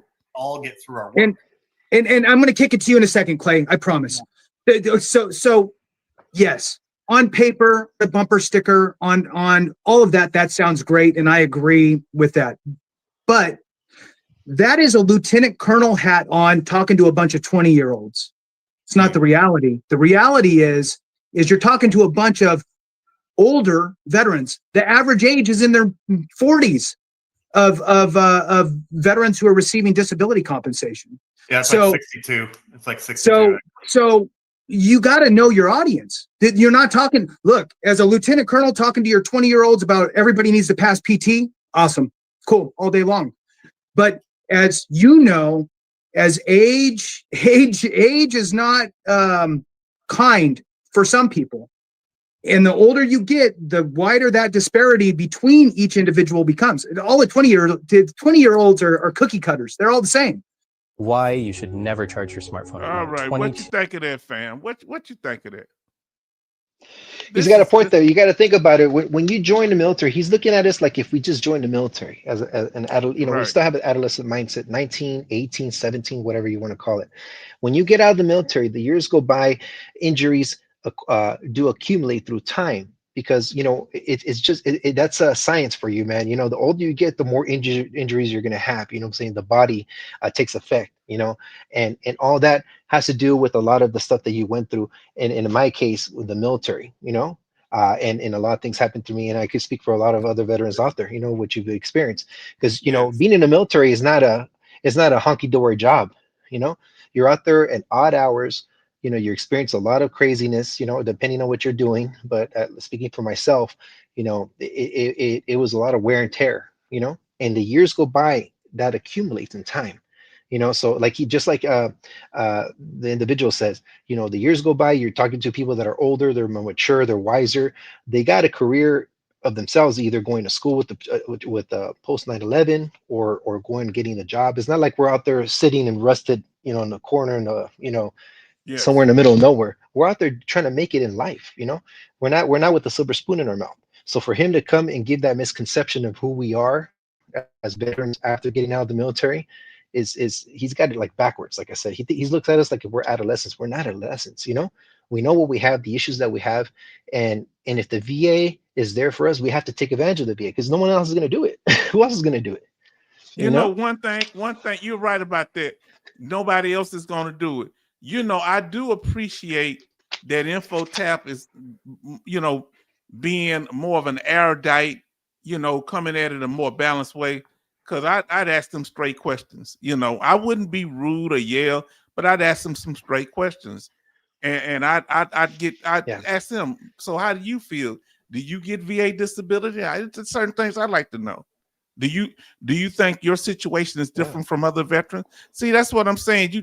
Now look, Coach said, I think what he read at committee meetings was scripted. In this interview, there were a lot of discrepancies from what he said before. That's why we went over that. Look, Guy Smiley would be my son. Now let's see what he say now.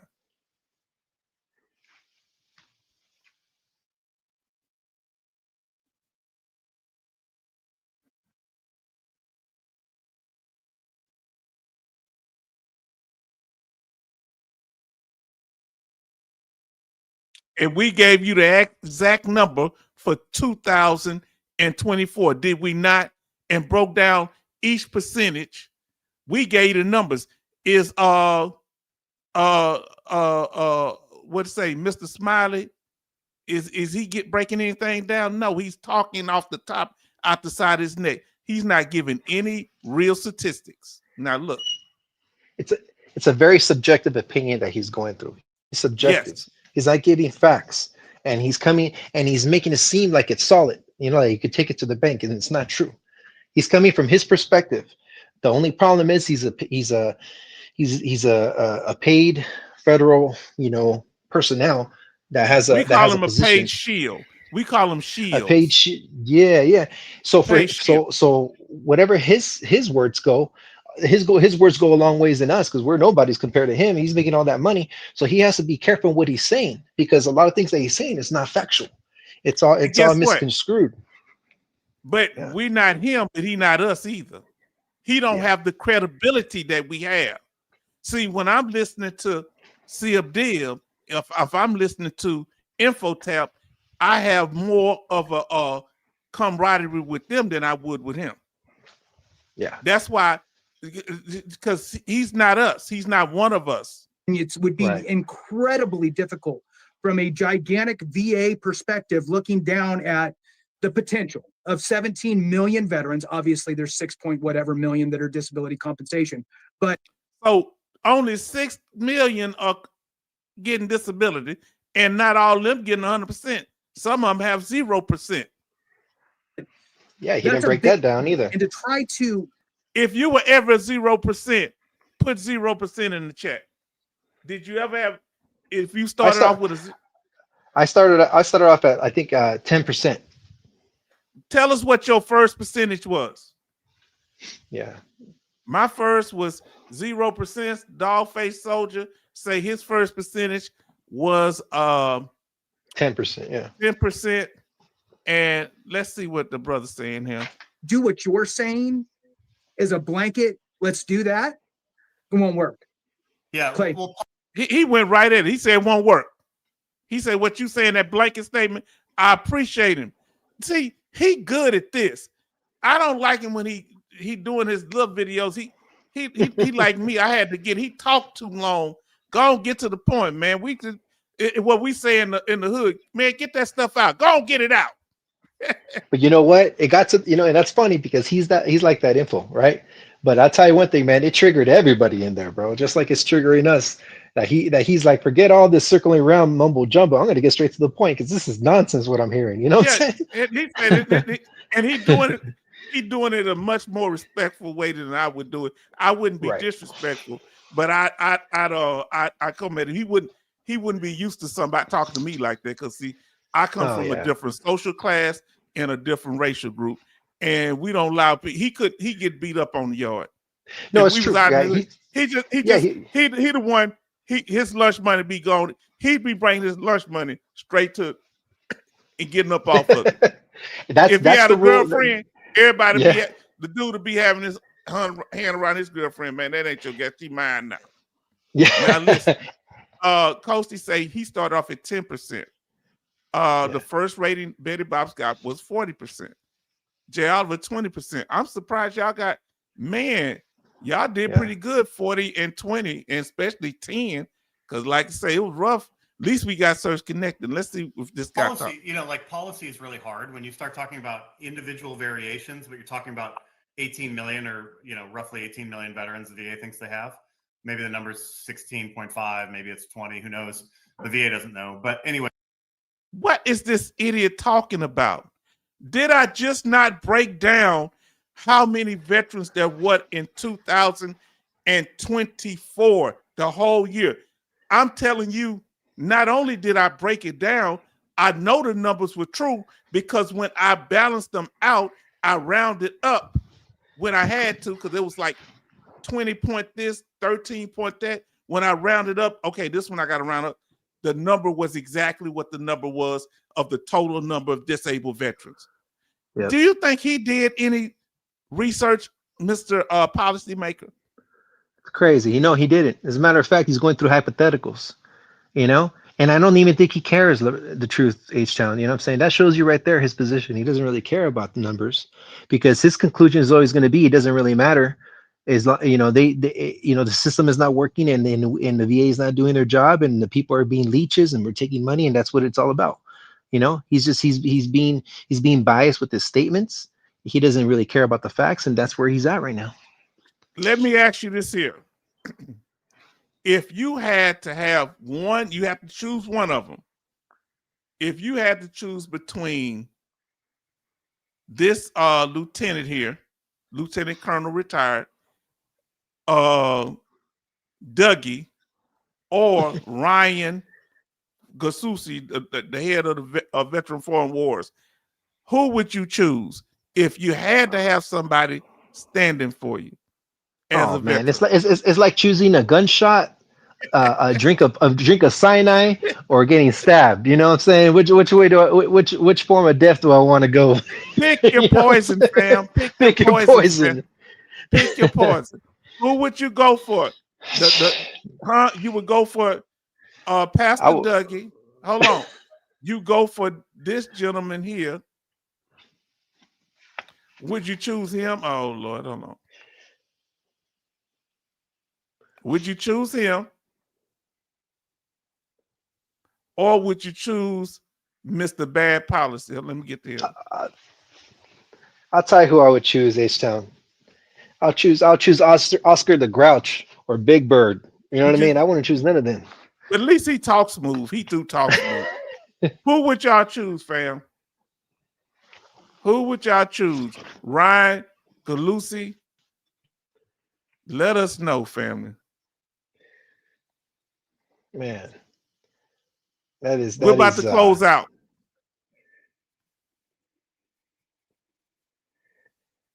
That's crazy. And let me tell you this, H-Town. Let me tell you this. That's why there's never good people on the top because you have nothing but slime balls in the top already. Because they have to be dirty to get there. They don't let you get close to them unless you all dirtied up. Yep. The big cat Ernie lad. So they say they would pick Pastor Dougie over at least the one from the Veteran Foreign Wars. He talk a good game though. He hits the points. You know what? I rather, at least he's taking money instead of trying to stop us from getting paid, right? Or stop us Yeah. from getting any type of treatment, or telling us that we're slime balls. At least Dougie is just stealing money from us. Oh, y'all say y'all rather Dougie because this guy want to take away your champ VA. So let's see. Yeah. Hold on. Let me get this back on here. Now listen what this dude said. That disparity between each need to say, hey, look, and make This shower head Oh does much Lord, more this than thing normal gets on my nerve. This gonna be the last one. We're gonna get ready to wrap it up, fam. Let me do this last little part. I want to hear what this dude said, and we gonna call it a night. But I'm gonna get the last statement. I'm gonna let my brother have the last word. Let's see. So let's do this last clip here, and we're gonna be going over this, fam. We ain't gonna hold you long here. It's 11 o'clock. Okay. Good Lord. Let's do this last Wow. one, and then we're gonna close it out. their fellow citizens because it's gross. It's just not a good life, and it's not the kind of life I want to live, and it's not the kind of life that I encourage. What's gross? Rating. I'm like, my disability rating is kick rocks. Is what my disability rating is. And You hear that? Yeah, I didn't even know what he what he goes, was. I'm 78, and I go, how many grandkids do you have? He's like, I've got 10 grandkids, whatever it was. I go, wouldn't your time be better spent playing with your grandkids rather than compiling letters to send to the VA about how mad you are? How much time do you have left? Like, let's focus on what's big and important, and not this bullcrap bureaucratic fight to try to get to 100%, as if being a 100% disabled veteran is some kind of like badge of honor. Like when people it grosses me out when people say to me, oh, what's your disability rating? I'm like, my disability rating is kick rocks is what my disability rating is. And you guys have actually both been good about this, calling. He would not admit what his disability rating is, family. So he want to talk about ours, but he said when you ask him about his, when people ask him about his, he say kick rocks. Kick rocks. The irony, H-Town, the irony of this. He want to be all up in your disability business, but he wants you to kick rocks. And another thing too, he thinks that we're in some sort of cave or slumber and just manifesting evil in our mind and trying to interpret it through our words and through our letters, to the VA, saying that's all we do. We have no compassion whatsoever, and we don't even make time for our families. You know what I mean? In my opinion, he think we stuck in sin. He think we are going after VA. When you ask him about his, kick rocks. So won't he kick some rocks? Oh, he ain't got enough. Okay, what he gonna kick him with? Oh Lord. He doesn't want to talk about himself, but he want to talk about others. That's for sure. Yeah, people on TikTok for laying on the beach and making jokes about how much money they're making off their fellow citizens, because it's gross. It's just not a good life, and it's not the kind of life I want to live, and it's not the kind of life that I encourage the veterans who are around me to live. He don't want to live, but he living it. We're to be honest with you, H-Town, where have you heard a veteran talk about how much money they make? I mean, in this channel, you got 2,000 subscribers. Have you heard anybody talk about how much money they make? No, if you have to go looking for that type of garbage. You have to be wanting that's self-fulfilling prophecy. You have to want to find that garbage. Yeah. That's what we say in our community. Yeah, you can go find a couple of hood rats somewhere in our community doing something stupid, but you have to curate that stuff. You have to find it, and some of the videos going to be 20 years old. How much? Yeah. Let's just put it this way: the percentage of that transpiring is less than what he's making it seem to be. Let's just put it that way. It's less than 1%. The veterans don't talk. Let me see. We're gonna finish on this. So I'm on board with the not flaunting your stuff, especially the I'm some call it the TikTok generation, which is gonna you flaunting because you sit there and talk about easy 100%. So we gonna end on that. I don't want to go off on my brother there, but nah, you being hypocritical too, because I exposed you with that clickbaiting, and I tried to tell you on the cool, but this is not clickbait. So now this guy's the type of person that accepts super chats only. He doesn't talk to us common peasants. He wants people that pay Yeah. Pay to play. Let's just put it that way. And my response would have been, hey, you know what? The percentage of people talking about how much they make is almost slim to none. He's generalizing people that are 100% PNT or 100% disabled veteran that are flaunting and talking about this and not even caring about anybody. That's ridiculous, brother. They putting us, they creating a stereotype of just us. They're creating monsters. So in other words, they making a big bag boogeyman. What we call it in our community, what they do when they see some dusty black person commit a crime, you know what they call it? They say we all one big Negro. So all of us did it. Black people need to do better. Well, when somebody go pop up a school, they don't go say all white people need to do better. Or it's like when they talk about Hispanics, thinking that we're all drug dealers and rape, criminals and everything like that. Yeah, no. Everybody got their degeneracy in their group, and so when you talk about veterans, I deal with good, upstanding people here. Y'all work hard, man. We made mistakes in life, but we trying to do better.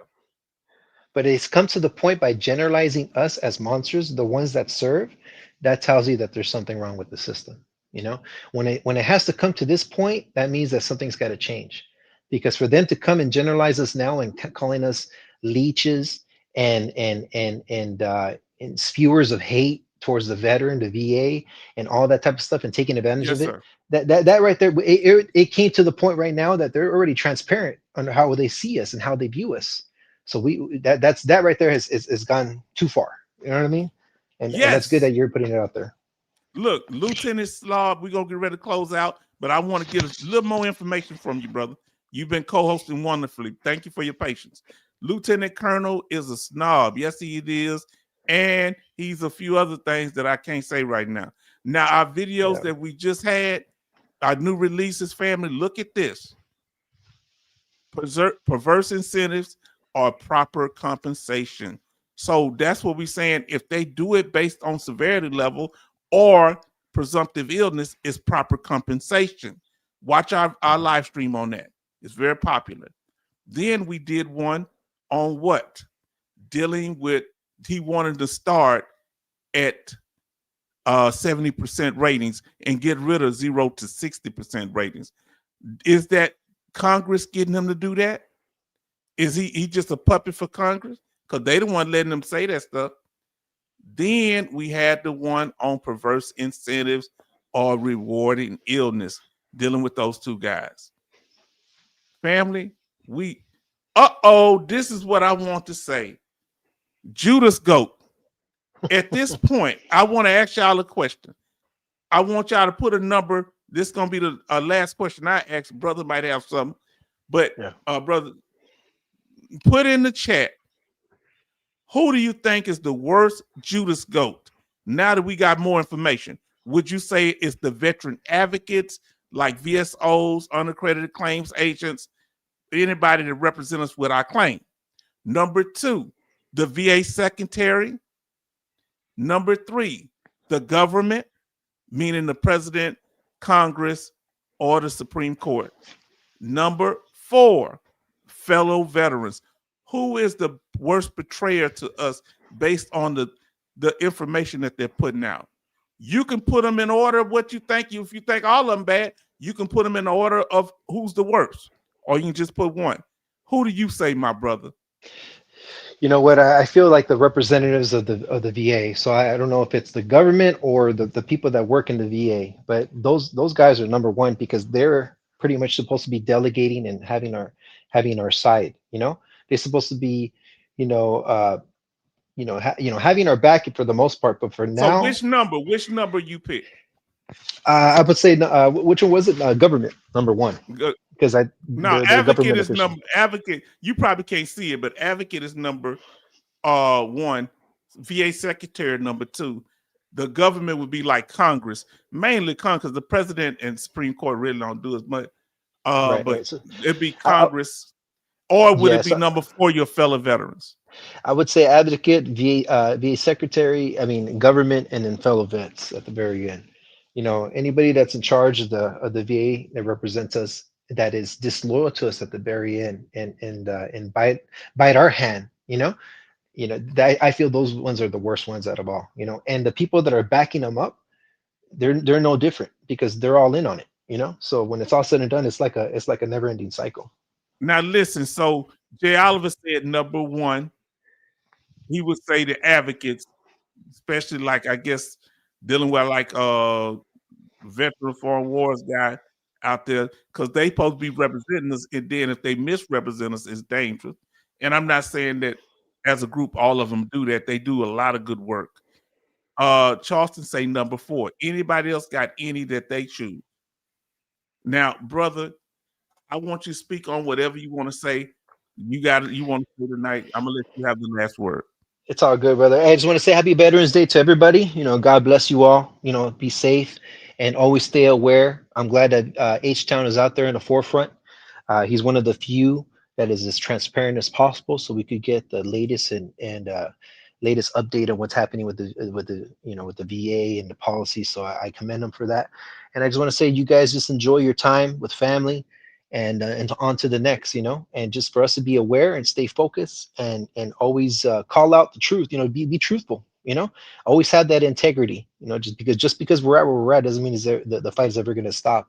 We always got to continue to look forward to whatever adversary comes in our way. So just want to commend everybody again. Happy Veterans Day, and on to the next. Yes, indeed. And I want to thank you, brother, because you've been riding with me for a long time, brother. You've been here basically from the beginning. And I thank you for your loyalty, your respect. I thank you for your, I would even say criticism. And when I say criticism, constructive criticism, that when you see something going wrong, how to help me do it better. And I thank you, Charleston, for doing the same. I thank you, Jay Oliver, and all of y'all. Family, y'all just been very incredible. I want to make sure that you understand that when I'm talking about other content creators, I just want us all to do better. I don't have no personal problems with people, but when it comes to veteran business, I'm going to speak on it. And if I ain't doing the right thing, y'all welcome to come up here and get me straight. Huh? That's right. I might cry like a DC, a little crybaby. But thank you, brother, for joining us. Yes, sir. God bless you guys all. And like I said, on to the next live, On to the next live. And hope we can see you more often when you got time. Thank you, brother. Thank you, guys. All right. God bless, brother. God bless and good night. Family, what y'all think? Did my co-host come through tonight? What we gonna get ready to close it out. But what was it that y'all learned tonight? What caught your attention tonight? We got 14 people in here. People keep coming back. I gotta close out because we can't be doing no 4 hours. And watch we go over the stats here, fam. Texas has surpassed California as the #1 state veteran population. Watch that video. Contact us. Let us know. And thank y'all for letting us know tonight what was going on with the information. We appreciate it. And what y'all think of Dogface Soldier? He said Dogface Soldier did great. Give it, if y'all think he did good, give him a little encouragement, because I think he held it down. And family, that's what we doing.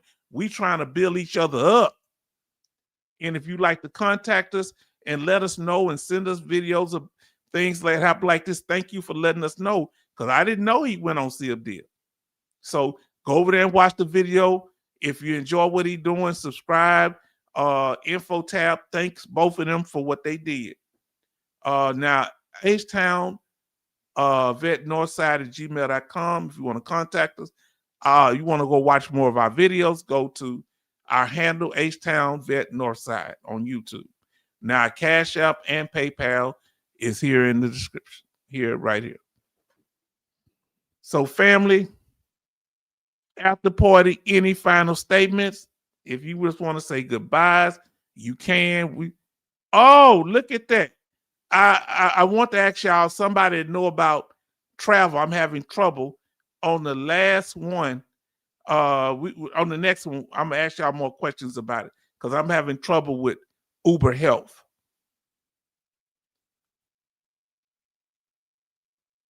So I'm gonna need y'all to tell me about how to do the Uber Health because they kicked me. I don't have no way to get to these appointments on certain days, so they kicked me.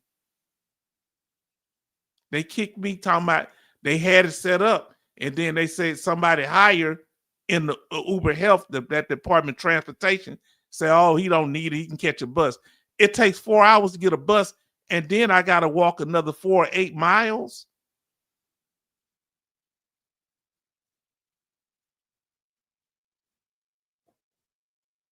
And it takes me a long time to do that. Now, listen to what Charleston say. I learned there are snobs in the government. Thought was only in my mind. Way I think. Thanks, Dogface Soldier. Yes, indeed.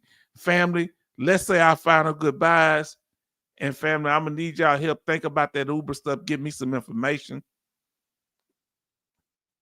Thank y'all. Tell me what y'all temperature is, where y'all at. Any questions, any final questions? And what's the weather looking like where you at? It's getting a little chilly down here right now. It was cold this morning in the 40s. Right now.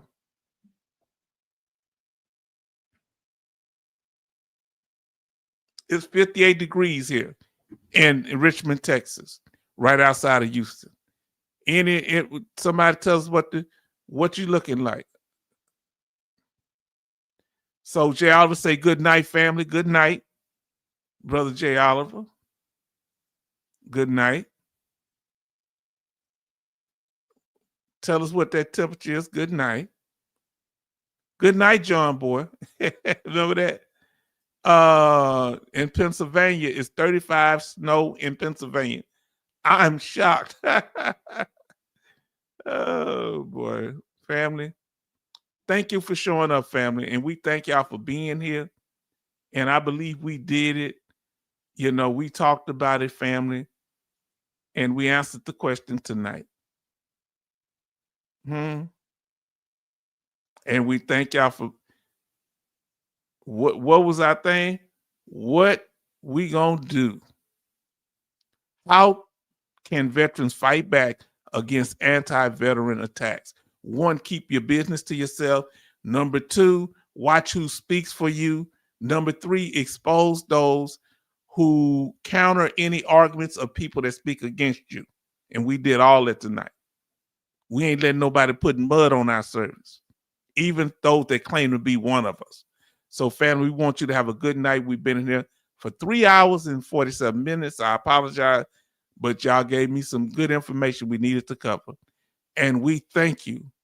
And we want you to have a good night. And thank you for the update, Betty Bops. Until next time, family.